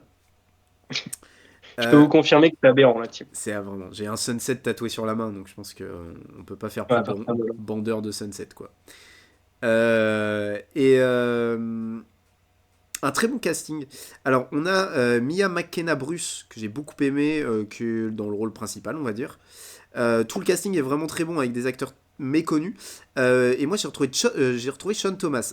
Sean Thomas, alors j'en parlerai un peu après, parce que même s'il n'est pas dans le film, il est dans un des films que j'ai étudié, parce que je suis en train de. J'ai fini d'ailleurs aujourd'hui un dossier où j'ai étudié 6 films. Bon, là, pour. On s'en bat les couilles. Ah, pardon. Et en gros, il est dans un de ces films, mais enfant. Et tu sais, au début, je suis en mode putain, il me dit un truc, le gars. Et parce que c'était à 10 ans, donc de Selfish Giant. Et Ok. c'était à 10 ans, donc 10 ans après, et je l'ai reconnu. Et, petit, il était gros, et là, il était un peu fit et tout. Donc voilà, et il est incroyable. C'est vraiment le MVP du film. Il joue le rôle de Badger. Et donc en fait, c'est 3 filles qui partent en vacances, qui partent dans un festival en plein été. Et en gros t'as cette fille qui va aller sur le balcon en se réveillant le lendemain matin. Spoil pas. Non, t'inquiète, tu vas aller le voir. Ouais. Il est diffusé à Royan ou pas? Peut-être à Saint-Jean. Je sais pas. Il faut que je essaie de me débrouiller. Et en gros, elle va se faire interpeller par le mec du balcon d'en face, et du coup, voilà, elles vont se lier un peu d'amitié, etc. Et il y a du monde au balcon, du coup. Et donc, j'en peux vraiment, j'en peux plus quoi. Les mecs sont insupportables. Les pires. Et donc, c'est ce Badger qui va l'interpeller. Et donc, ils vont partir dans les festivals ensemble, etc. Je vais pas spoiler du coup, mais c'est un film important. C'est un film beau, à la fois beau et horrible. Important aussi sur les jeunes d'aujourd'hui. On dirait que j'ai 47 ans, bon, voilà, on a 21 ans. Et nous, on est beaucoup quand même, tu vois, bah forcément, on voit beaucoup, nous, oh la Mm. phrase. Ouais. Non, mais en vrai, les jeunes sur TikTok, gars, j'ai 47 ans. Les jeunes sur Ouah. TikTok, machin, mais. Alors, nous, on n'a pas TikTok, nous, on exècre Ouais. TikTok, mais en vrai, on est quand même beaucoup sur les réseaux aussi, donc en vrai, on est. Ouais.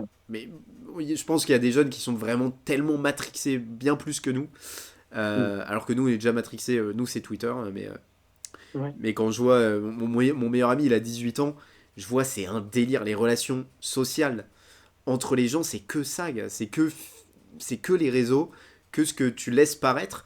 Et en fait, ce film, il parle de ça et d'une manière à la fois poétique et à la fois pas du tout. C'est un film très intelligent, très important. Donc je vous encourage vraiment à aller le voir, surtout si vous êtes jeune, pour vous rendre compte que l'apparence et ce qu'on laisse entrevoir, c'est vraiment que de la merde. Et c'est voilà, enfin, j'ai vraiment été très touché par ce film. Et non, c'est un film important. Allez le voir. Et en plus de ça, c'est vraiment bien fait. C'est pas juste important en mode c'est un documentaire. Non, ça aurait pu être un documentaire tellement c'est réaliste et parfois tellement que c'est chaud à regarder. Mais c'est un film vraiment brillant. Et je sais pas comment expliquer, mais la réalisatrice arrive à décrire tout ce qui se passe de la meilleure des manières. Il y a il y a des shots magnifiques. Il y a un grain de pellicule vraiment. Enfin, c'est une claque visuelle, une claque tout court. How to Have Sex, c'est vraiment, vraiment l'une de mes bonnes surprises de cette année. Ça dure qu'1h30, donc allez le voir. Voilà, j'ai pas grand chose à dire tellement c'était bien. Parce que quand c'est juste trop bien, ben juste c'est trop bien et t'as pas grand chose à dire. Donc non, franchement, excellent film, How to Have Sex. Je le recommande infiniment. Vraiment. Ok. Moi, je te dis, j'avais prévu de le voir, donc ça me donne encore plus envie. Donc Ok, je le verrai j'espère. peut-être pas au cinéma, mais enfin, j'essaie de me débrouiller. Inch'Allah la team. Voilà, comme on dit chez moi. Quelle est ta quatrième position? Quatrième position, on en a parlé hier ou aujourd'hui, quand on a parlé quand je devais t'envoyer ma liste. The Killer de David Ah Fincher qui est oui, The sorti le Killer of the 10 Flower novembre. Moon. Non, ça n'a rien à voir. Pardon. Qui est sorti le 10 novembre dernier sur Netflix. C'est un film qui a, comme toi tu m'as dit, qui a pas eu énormément de bonnes critiques. Parce que je le pense, j'ai pas vu les mauvaises critiques, mais je pense que les mauvaises critiques viennent de malheureusement c'est pas James Bond. Donc voilà, les gens, ils ont juste vu le synopsis que je vais vous lire là maintenant. Solitaire, froid, méthodique et sans scrupules ni regrets, un tueur attend dans l'ombre, guettant sa prochaine cible. Pourtant, plus il attend, plus il pense qu'il est en train de perdre la tête, voire son sang-froid. Je pense qu'il y a des gens, ils se sont dit, oh, c'est un film de tueur à gages, ça va être du James Bond ou du voilà. C'est très contemplatif. Aïe, j'ai un chat qui vient de me mordre. Voilà, en direct. On l'embrasse. C'est très oui, Je sais qu'il nous c'est écoute. très...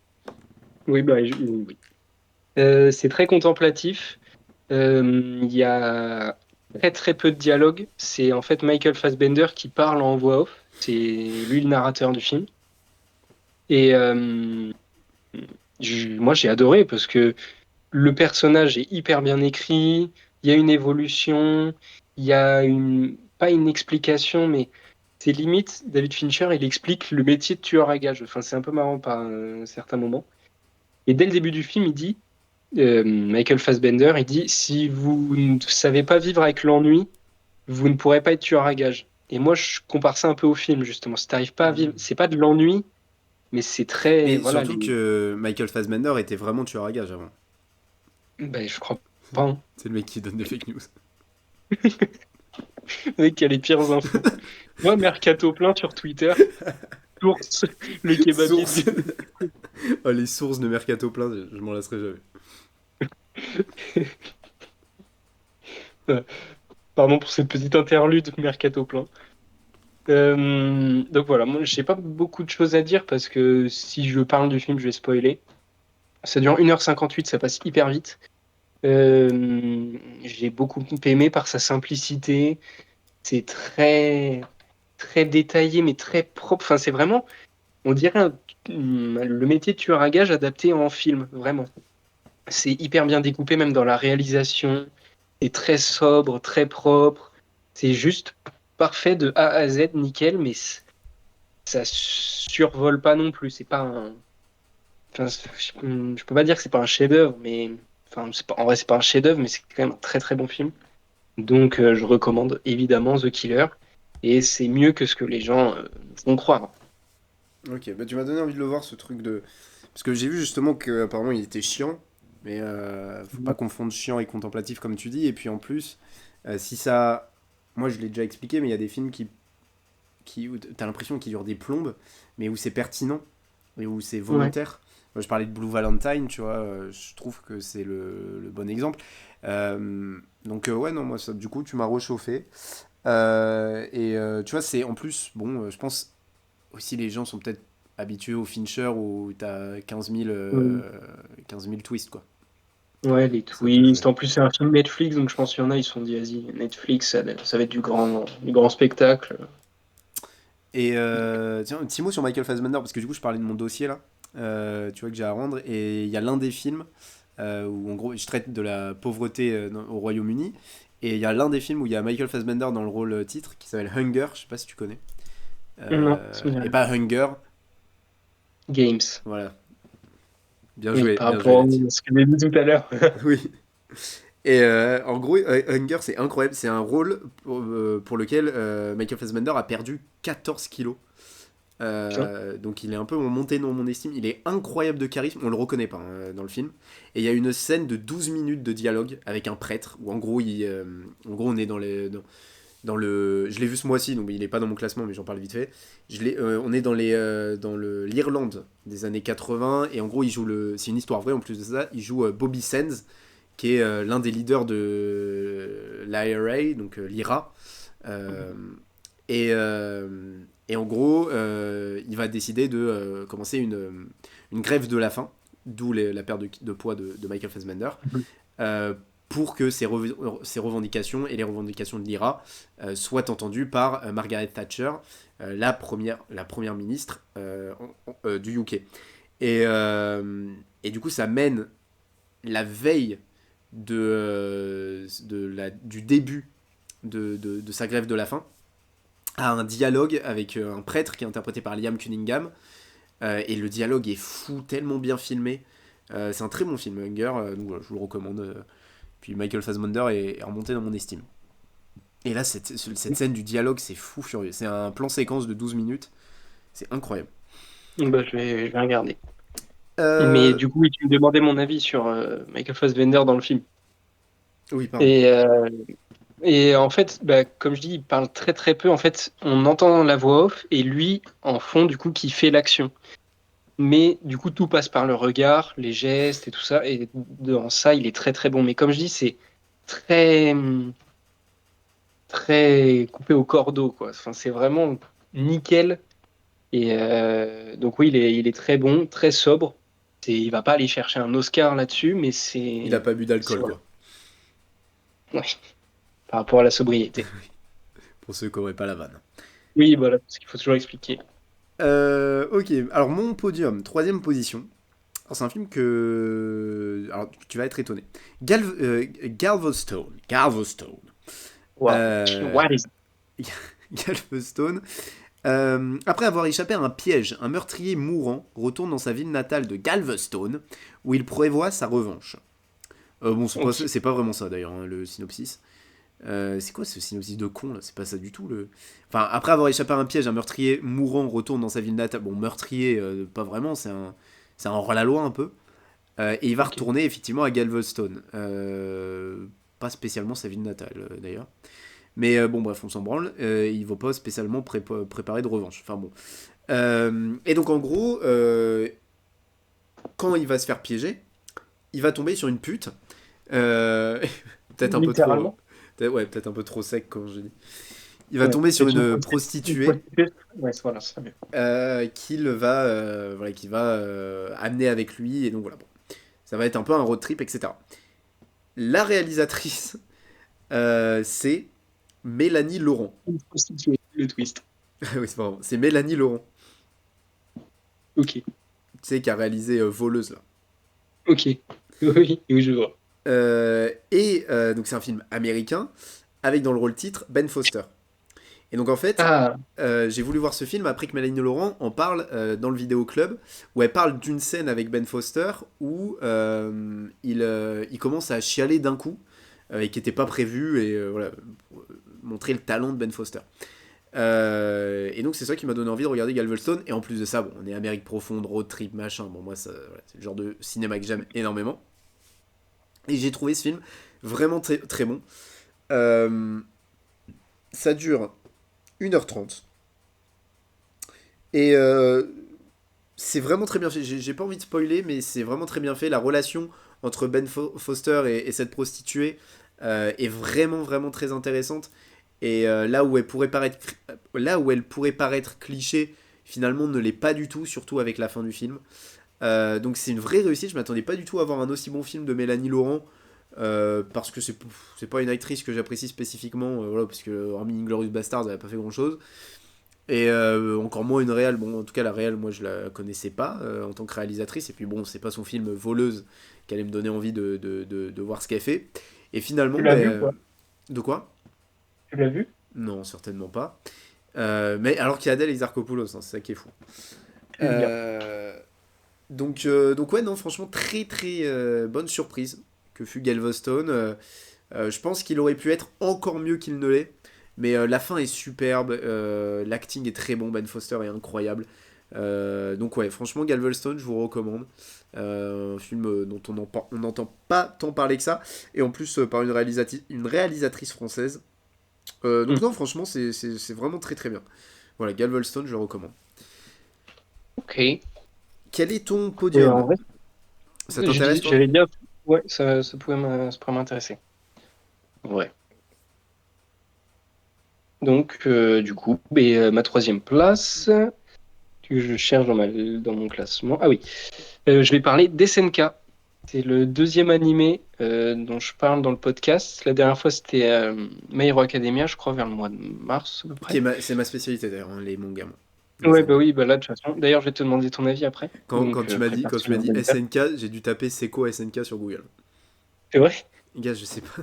Je savais pas. Enfin, l'attaque des titans, du coup, je connais de nom, mais SNK, gars, je savais pas ce que c'était. Shingeki no Kyojin. Voilà. Je parle japonais.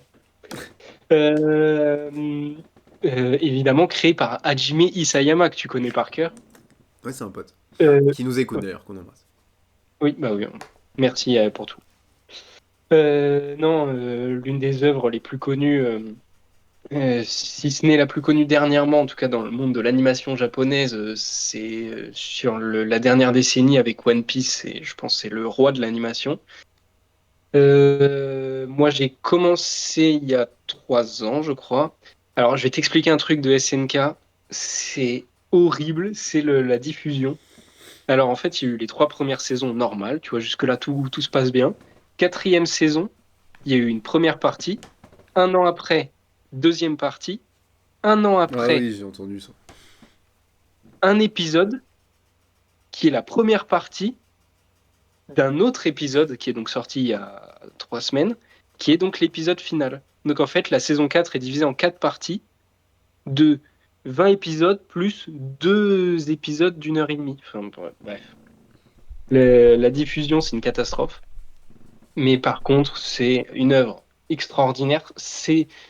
Pour le coup, c'est un truc que tu pourrais aimer, même si je pense pas que tu vas regarder. Mais bon, déjà, ça se regarde vite, parce que les animés, ça se regarde plutôt vite. Et surtout, donc Hajime Isayama est un fan de cinéma. Enfin, il aime l'animation japonaise, mais toutes ses inspirations viennent du cinéma. Et en fait, l'Attaque des Titans, même dans l'animation, dans le style d'animation, c'est pas du tout animation japonaise, Dragon Ball, One Piece et tout ça. C'est très réaliste, on dirait un dessin animé genre Invincible, par exemple. Et c'est très inspiré de Game of Thrones, de plein de trucs comme ça. Et c'est très cinématographique, même dans l'histoire, le scénario, tout ça. Mais Les l'histoire, c'est personnages. SF, non? Un peu, enfin, dans l'idée, quoi. Ouais, c'est de la SF, mais ça fait très cinéma. Enfin, je sais pas comment dire, faut le voir pour comprendre, mais t'as pas l'impression de regarder un animé. Enfin, c'est très particulier. Et il y a des twists de partout, c'est épique, les personnages ont une évolution extraordinaire. Le personnage d'Eren, qui est le personnage principal, c'est un personnage de malade mental.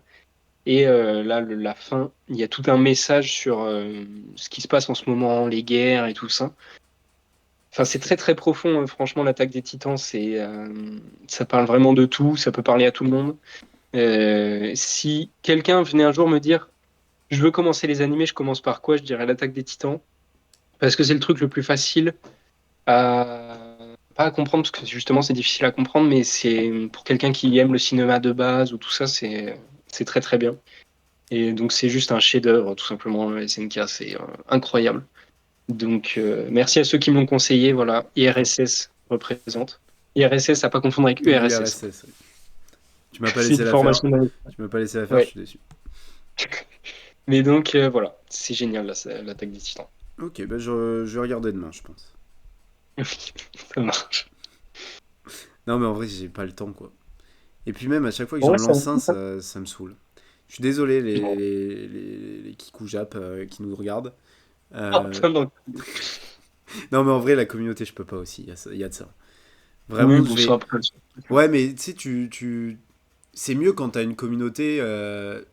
Genre là, mec, je me suis mis à fond dans la NBA. Enfin, je regarde tous les matchs du 8. Tu vois, cette année, je me suis dit, c'est bon, cette fois-ci, je regarde tous les matchs du 8.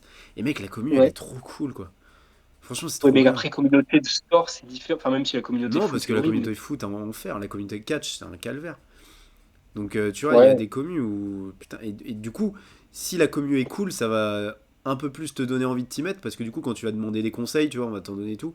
Alors que la Oui. communauté animée, si tu donnes un avis, même si tu donnes juste un avis, tu vas te faire défoncer, quoi. Parce qu'en fait, pour eux, les fans, vraiment fans d'animé, genre, il y a que ça qui existe en œuvre. Genre, Mm. Ouais. alors que. Et justement, c'est pour ça que moi, l'Attaque des Titans, je kiffe, parce que je suis fan de cinéma d'abord, et que ça s'inspire beaucoup de ça. Donc, j'ai beaucoup aimé, moi. C'est ma deuxième position déjà. Yeah. Sorry, we missed you. Alors, du coup, je voulais, tu vois, justement sur ce dossier donc que je fais, j'ai vu pas mal de Ouais. films et notamment de films de Ken Loach. Ken Ouais. Loach. On Ken prononce Loach. Loach. Je vais vérifier carrément. Yes. Et donc j'en ai vu trois en l'espace d'une semaine. J'ai vu Sweet Hum. 16, Sorry We Missed You et fuck. Merde, c'est quoi le dernier? Théo, c'est quoi le dernier? Mais j'en ai aucune idée. Ah oui, pardon. Putain. Attends, je vais vérifier. Merde. Ah oui, Daniel Blake, putain. Et qui sont trois excellents films. J'ai voulu en choisir un seul là pour le podcast. J'ai hésité entre Sorry We Missed You et Sweet 16. Et finalement, je suis parti sur Sorry We Missed You. Les trois sont vraiment des excellents films. Alors, Ken Loach, pour ceux qui ne connaissent pas, il fait ce qu'on appelle du social realism. C'est vraiment du film proche du documentaire. Il va même aller chercher des acteurs qui ont très peu, voire aucune expérience dans le cinéma, pour donner un truc vrai quoi.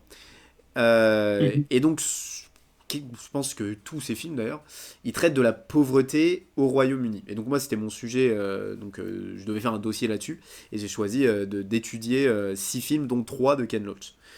Euh, et j'ai choisi Sorry We Missed You parce que je pense que c'est le plus bouleversant. Les trois le sont, parce que franchement, les trois sont tellement bouleversants, parce que tu vois des êtres humains bons, profondément bons, se battre contre une société capitaliste. Alors c'est très voilà, c'est Ken Loach, hein, c'est voilà, mais c'est vrai en fait ce qu'il raconte et je trouve que c'est assez beau. Il décrit ces films comme des films pour pour les vrais gens, faits par des vrais gens et qui racontent l'histoire de vrais gens. Tout est vrai, tout semble réel, tout semble palpable et c'est vraiment dur à regarder parce que les fins de Ken Loach ne sont jamais des fins des happy endings. C'est toujours assez dur à regarder les fins de Ken Loach. Mais là où il est très fort, c'est qu'il arrive toujours à te mettre quand même de l'espoir. Et t'as toujours dans les films de Ken Loach une ou deux ou trois ou quatre scènes où tu vas sourire, où tu vas. Et en fait, il y a un vrai truc où comment dire, t'as un truc t'as l'impression que t'es piégé avec eux. C'est-à-dire que là, par exemple, Sorry We Missed You, on est à Newcastle, mais dans le fin fond de Newcastle. T'as une scène très drôle d'ailleurs où en gros Ricky, parce que je ne vais pas raconter l'histoire, mais Sorry We Missed You, ça raconte l'histoire d'un couple dont t'as Abby qui, elle est la femme et donc la mère de deux enfants, qui elle est infirmière à domicile pour des personnes âgées ou des personnes handicapées. Et Ricky, lui, il change de job un peu tout le temps, et là, il veut se lancer dans un job de livreur, mais en gros, il est il est son propre patron, mais il est embauché par une compagnie. Enfin, c'est un peu compliqué. Et, Ouais. et en gros, Ricky. Putain, je sais plus de quoi je parlais à la base. Euh, oui, je parlais d'une scène drôle où Ricky Ouais. va livrer un mec et il va s'embrouiller parce que lui est fan de Manchester et lui de Newcastle. Donc ça, c'est marrant. Ok. Euh, donc ouais, tu vois un peu d'humour et tout, des scènes aussi touchantes. Et en gros, le fils qui s'appelle Rob, avec qui j'ai même discuté pour mon dossier. J'ai discuté avec l'acteur pour mon dossier. Mais non. C'est hyper cool sur Messenger, le gars, adorable. Mais oui, c'est incroyable. Vraiment. Euh, et, euh, et en gros, lui, dans le film, il joue le personnage de Rob et comment dire, c'est un jeune qui est un peu un rebelle. Voilà, il va taguer des trucs sur les murs, machin, la société, machin, le capitalisme, etc.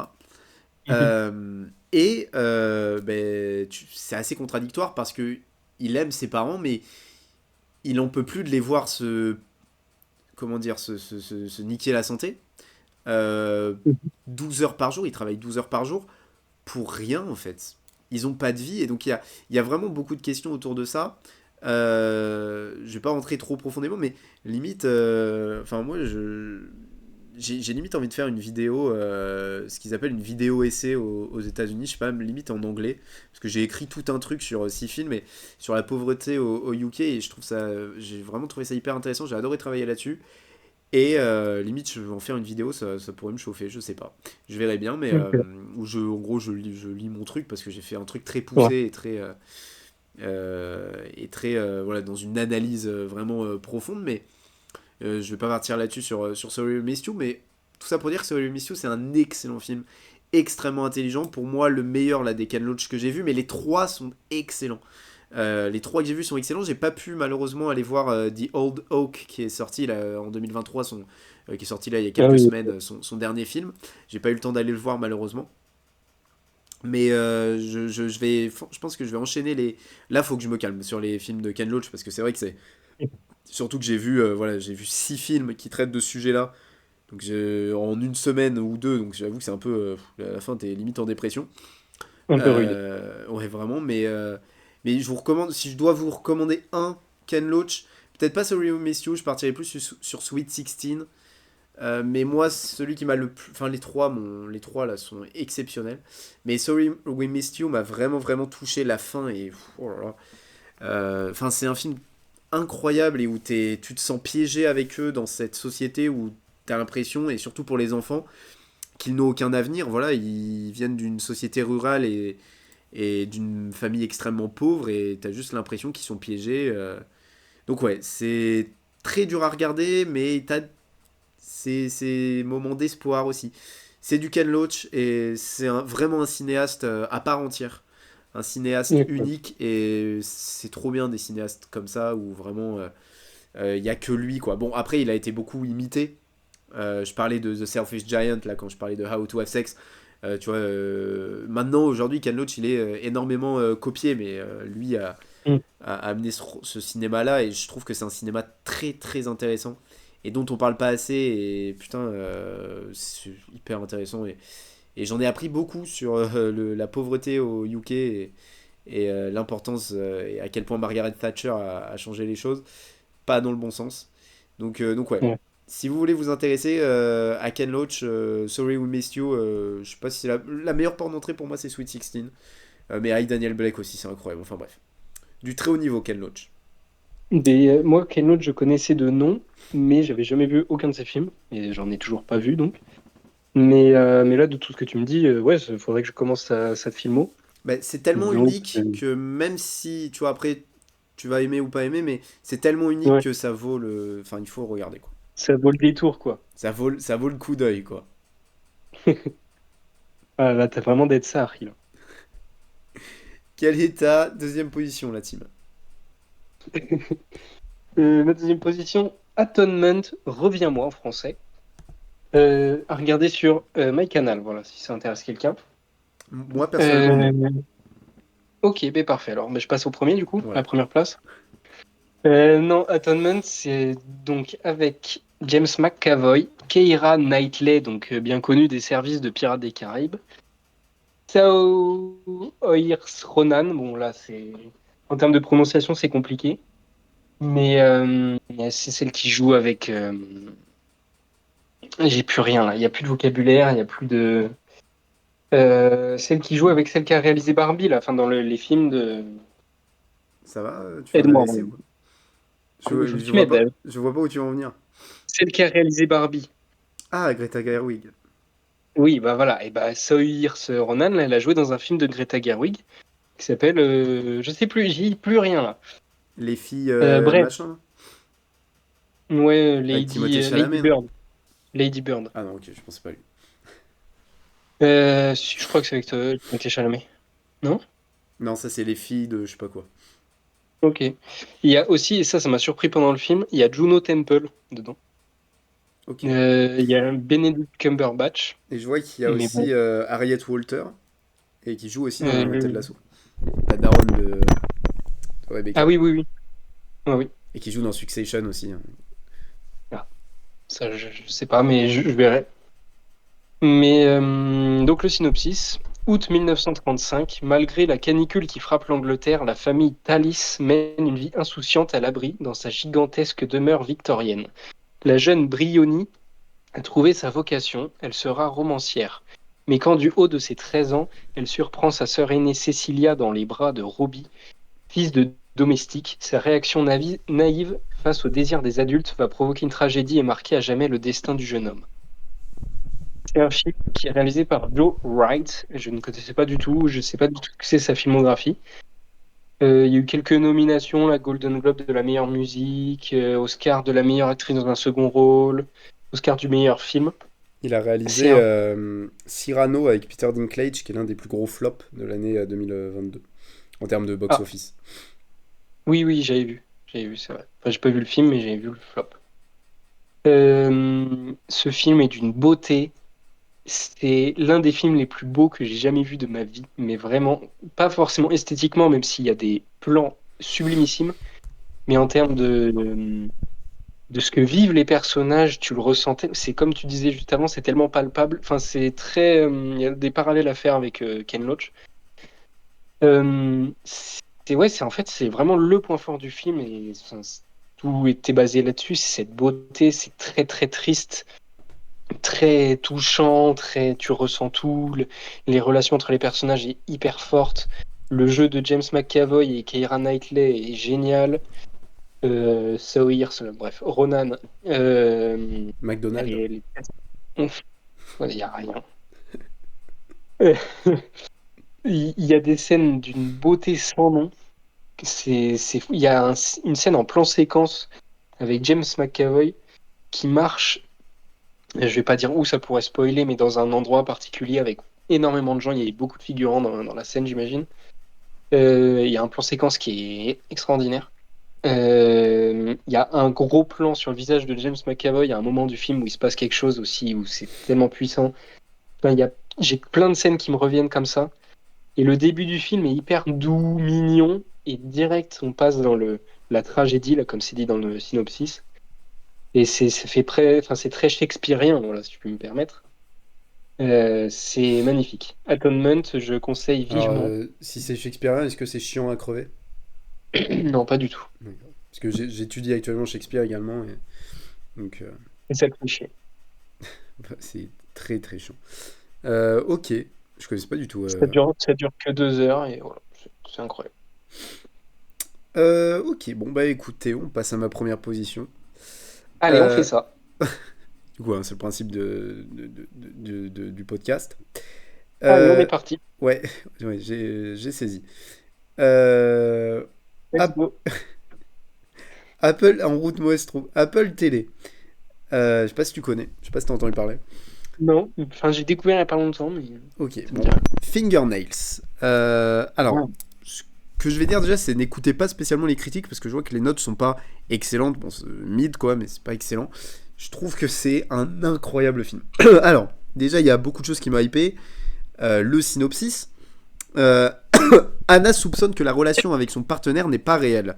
Pour améliorer les choses, elle accepte une mission et travaille dans un institut qui doit stimuler et tester la présence de l'amour dans les couples désespérés.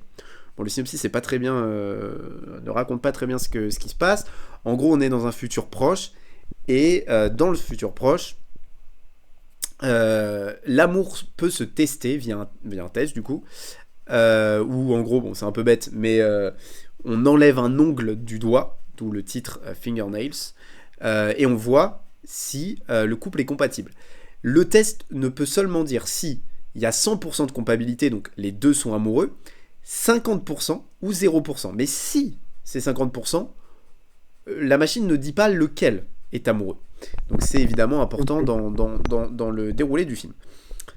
Le casting XXL, on a Jessie Buckley dans le rôle principal. D'ailleurs, à la base, ça devait être Carey Mulligan. Mais je trouve que Jessie Buckley fait énormément le taf. Après, je vois clairement Carey Mulligan dans ce film. Ça aurait très bien marché aussi, mais j'adore Jessie Buckley. Et puis derrière, bon. Donc Anna est en couple avec un certain Ryan. Donc déjà, moi j'aime beaucoup ce prénom, je sais pas ce que t'en penses. Euh, ce Ryan, il est interprété par Jeremy Allen White. Bon, voilà, si le film est pas fait pour moi.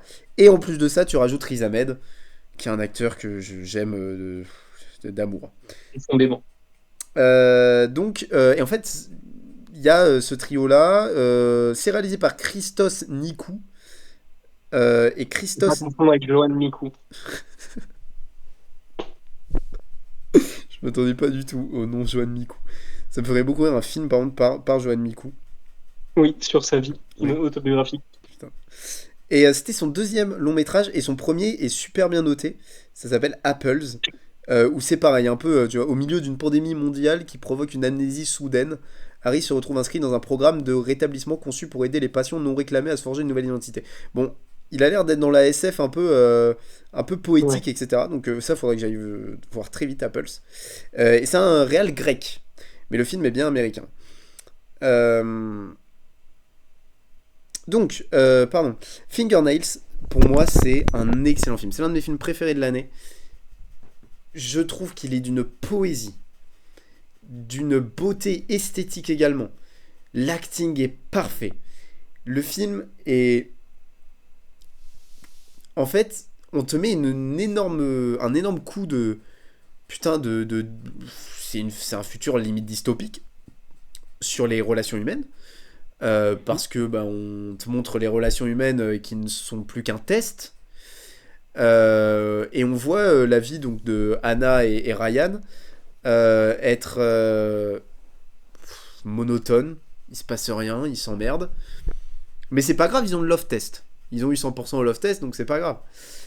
Et il y a un élément qui va entrer en jeu, et Anna va commencer à se poser des questions sur son amour pour Ryan. Et je trouve que c'est d'une pertinence, d'une beauté, d'une intelligence. Il y a une phrase d'Anna, moi, qui m'a vraiment foutu des frissons, où c'est... Alors, ou dans un film normal, ce serait bon, un peu cucu, mais dans le contexte et dans ce monde qui est pour moi vraiment dystopique, elle va dire à Ryan, c'est pas parce qu'on a le love test, du coup, attends, je crois que c'est, on peut pas On peut garder pas cette... perdre une fois 1-0, mais on peut perdre 10 fois. Non, on peut pas perdre une fois 1-0. Mais moi, j'arrête là. Je crois pas qu'elle ait dit... Enfin, je vois pas trop dans le contexte, tu vois, c'est... Mais si, c'est ça la phrase. Je crois pas, gros. Enfin, bon, je vais aller, j'irai vérifier un peu ton âge, hein, mais dans le doute, je vais dire la phrase que je pense, si ça te dérange pas. Ok, vas-y, Mais j'irai vérifier, hein, t'inquiète. vas-y. Mais en gros, elle lui dit, faut pas garder ce... J'y arrive pas, La moi. peau de loup, raison de l'avoir tué. Toujours pas, gros, je crois pas. Faut pas Ok. prendre cette relation comme acquise. Mais du coup, effectivement, dans un film romantique de merde diffusé l'après-midi Oui. sur TF1, ok, mais là, on est dans un truc où il y a le love test et Anna, elle commence à douter de ses sentiments. Ce qui n'est pas le cas de Ryan. Enfin bref, c'est trop bien. La fin est géniale. C'est un film brillant dont personne va parler. Je suis le seul connard qui va l'adorer. Mais c'est tout, c'est trop bien. L'acting, l'ambiance aussi. Je trouve qu'il y a un truc très The Lobster. Alors, The Lobster, c'était réalisé par Yorgos Lanthimos, qui est un réal grec, justement. Donc ça me fait rire que les deux réals se ressemblent autant et soient grecs. Yorgos Lanthimos, c'est un réal en plus qui est vraiment en train de monter là. Son prochain film est très attendu, avec Emma Ah Stone oui, c'est notamment. ouais, je me disais, j'avais déjà entendu son nom Ouais. quelque part. Et je trouve qu'il y a une ambiance très The Lobster au début, sauf que la deuxième partie de The Lobster, c'est nul à chier. La première est géniale, la deuxième partie est immonde. Euh, La Fingernails, pour moi, c'est un vrai chef-d'œuvre du genre. Je suis le seul connard qui va dire ça, mais encore une fois, Apple Télé me sort un film dont, tu vois, je suis hypé certes par le casting, mais me met une claque que j'attends pas. L'année dernière, c'était Causeway, et cette année, c'est Fingernails. C'est l'un de mes films préférés de l'année. J'ai adoré ce film. Je sais que je suis le seul connard, mais allez le voir s'il vous plaît. Et parce que franchement, putain, qu'est-ce que c'est intelligent, qu'est-ce que c'est bien écrit, qu'est-ce que c'est beau. Merci. Et c'est bien réalisé aussi. Enfin, tout est, pour moi, c'est un perfect. J'ai vraiment été touché. Pour moi, le MVP, c'est clairement Riz Ahmed parce que il y a un truc dans son regard. Il y a un truc. Putain, ce mec me touche. J'arrive pas à expliquer pourquoi, mais il me touche. Et les réals qui arrivent à faire ressortir ça de lui, ben, ça a été le cas dans Sound of Metal. Et là, il y a un truc de putain, mais dans son regard. Et il y a des regards. Oh là là, enfin bref.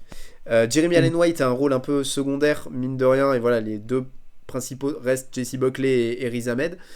Mais Jeremy Allen White est tellement pertinent dans le rôle aussi parce que il y a un truc aussi dans son regard. Enfin, oh là là, quel film. Quel film. Allez le voir s'il vous plaît parce que personne va aller le voir. Mais putain que ça vaut le coup. Je sais que, encore une fois, ça va être un film dont que moi va parler, mais putain que c'était bien quoi. Ouais, mais moi, j'avais vu la bande-annonce et ça m'avait bien tenté. Puis après, j'avais vu toutes les critiques. Je m'étais dit, bon, peut-être pas au final. Puis là, de Ouais, ce les que tu me dis, critiques, bah, les critiques sont mid, tu vois, c'est un 6. Bah, c'est un peu comme The ouais, Killer finalement. ouais. Donc Mais donc, moi je regarde The Killer et toi tu regardes Fingernails. Vas-y. De toute façon, c'était dans ma liste Fingernails, donc je vais regarder un moment de toute façon. Mais voilà, ça donne envie, en vrai, de ce que tu dis. Puis en plus, j'aime bien, enfin, j'adore Jeremy Allen White pour The Bear. J'aime pas mal Riz Ahmed. Bon, il y a eu Venom, c'est un peu dommage. Mais Ah, c'est pas ça. D'ailleurs, il sauve un peu Venom quand même. oh, pas- Le premier, bon, il est nul à chier, hein, mais le bon, premier Venom est correct. moi le truc. Moi, bon, bref, c'est. J'aime Il pas est, du il tout est ce tout film. juste correct. Enfin, il est pas ça, moi, je trouve. Ouais, Mais ouais. le 2, ouais, mais, j'en parlerai à personne. D'ailleurs. Quelle est ta première place ce mois de Bah, novembre? j'ai commencé avec Al Pacino, donc je vais finir avec Al Pacino. Le Parrain, deuxième partie, parce que dans le mois dernier, j'avais parlé du premier. Je vais parler du deuxième, et pour le mois de décembre, je parlerai du troisième. Je sais pas, peut-être. Décevant. Euh... Je croyais que t'avais vraiment parlé du troisième. Bon, non, si, en vrai, quand même. Euh, Évidemment, chef-d'œuvre. Bon, je vais pas dire des trucs hyper originaux, mais enfin, qui en même temps, le film, c'est l'un des films les plus connus de l'histoire du Pour cinéma. moi, L'un des films les... Unpopular Opinion, c'est un bon Oui, film. bon. Mais non, en plus, t'as dit que c'était le meilleur. Connard. Oscar du meilleur acteur, nomination. Oscar du meilleur acteur, un second rôle, nomination. Oscar du meilleur film, nomination. Je sais pas ce qu'ils ont gagné, par contre. Alors, ils ont gagné Oscar du meilleur acteur dans un second rôle. Ça doit être pour De Niro. Quoique, je sais pas. Je crois que oui, c'est De Niro. Et du coup, faut savoir que encore aujourd'hui, c'est le seul rôle de l'histoire du cinéma qui a été oscarisé à deux acteurs différents. Voilà. Ah oui, pour Marlon Brando et De Niro. Ok. Ils ont gagné l'Oscar du meilleur film, ils ont gagné l'Oscar du meilleur scénario adapté, ils ont gagné l'Oscar du meilleur réalisateur. Enfin bref, ils ont gagné tout, quoi. Et c'est Et mérité. meilleur film, Oui, ce que j'ai dit. autant pour moi. Et Al Pacino était uniquement nommé avec Michael Vigazzo, Lee Strasberg et Talia Shire. Mais Al La Pacino scène qui a dans la gagné, prison avec Michael Vigazzo, je viens d'y repenser. Al Pacino qui a gagné qu'un seul Oscar dans sa vie, c'est un scandale. C'est tout. Il en a pas deux? Non, il en a qu'un pour le temps d'un week-end. Ah ouais, je croyais qu'il y en avait deux. Mais non, enfin, voilà, c'est juste une masterclass. Enfin, il n'y a rien à dire en fait sur ce film. C'est extraordinaire. Du coup, t'es d'accord pour Trois... dire que c'est un bon film, quoi. Ouais, voilà. C'est au-dessus de la moyenne, quoi. 3h22, on les voit pas passer, on est happé par le film tout le temps, les personnages, le scénario. Mais là, la différence que je vais dire avec toi, c'est que toi, tu trouvais le un bien juste pour Marlon. Enfin, ce qui faisait survoler le film, c'était Marlon Brando, mais le film en soi était pas le meilleur. Moi, je trouve que les deux sont au même niveau. Que ce soit le un ou le 2, je trouve vraiment les deux, c'est masterclass, mais je pourrais pas les dissocier. Genre, pour moi, justement, deuxième partie, c'est bien parce que c'est juste la continuité du un. Enfin, genre, tu vois, je sais pas comment dire. C'est pour moi, Mais c'est un seul et même film en fait. en fait, il se passe tellement plus de choses dans le deuxième parrain. Et Oui, il y a un truc vraiment, genre, le lendemain d'avoir vu le film, qui est l'un de mes films préférés, j'étais là, mais putain, mais attends, il s'est passé. Et j'oubliais des trucs, tellement il se passe de choses dans ce film, ah, c'est. mais moi, il y a tellement de choses que j'ai oubliées en fait déjà là. Ah ouais, non, mais Mais c'est fou pourquoi? ça. Mais donc, il faut que je vois le 3 et après, oui, mon amour pour Al Pacino joue énormément, mais bon, même sans l'aimer, je pense que tu kiffes le film. Donc, Mais le 3 mais qui... le 3 faut pas, pour moi, faut pas suivre les critiques. Bon, oui, pour beaucoup, c'est le moins bon des trois. Moi, je préfère le 3 au premier parce que je suis un détraqué. Mais bon, il y a les 30 minutes atroces dont je t'ai parlé. Ça, c'est vraiment Ouais. atroce ravus. Ça. Mais putain, non, mais il y a trop de scènes dans ce film. Non, mais il y a évidemment la scène du bisou. Oui, voilà, Euh, cette scène. Oh là là là là là là là là. la scène où il. Merde, j'ai oublié son nom. De Euh, Niro, quand il marche sur les toits là, et avec de l'autre en Niro, bas là. incroyable.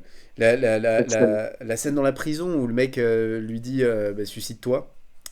Voilà, Oui, oh, et putain, mais il y a tellement de sous-textes. hmm. Allez regarder une vidéo sur YouTube, parce qu'il y a tellement de vidéos tellement bien sur YouTube sur le J'ai parrain. jamais vu de vidéo YouTube par contre. Alors je crois que si gros, enfin, tout le monde, hein, même. Non. En plus, c'était même pas une blague, j'ai jamais vu de vidéo YouTube par rapport aux Ah, parrains. ok, je croyais que c'était une vanne en mode Du coup, quand t'es rentré dans la vanne, j'ai voulu rentrer aussi. décevant. Mais non, franchement, c'est fou. C'est fou et qu'est-ce que tu veux dire sur le parrain 2 Hmm. Moi, j'attends en chronique fiction qui parle d'Al Pacino. du parrain, ouais. Ouais. Enfin, oui, non, parrain, quoi. Non, mais Chronique c'est fiction fou. qui... Le parrain 2, c'est l'un des plus grands Ouais. films de tous les temps. Mais Oui. grâce au 1 Sans- aussi. Oui, mais oui. Pour moi, je te dis, les deux sont indissociables. C'est genre vraiment, c'est trop, trop ouf. C'est trop du miel, quoi. C'est vraiment trop du miel, la team.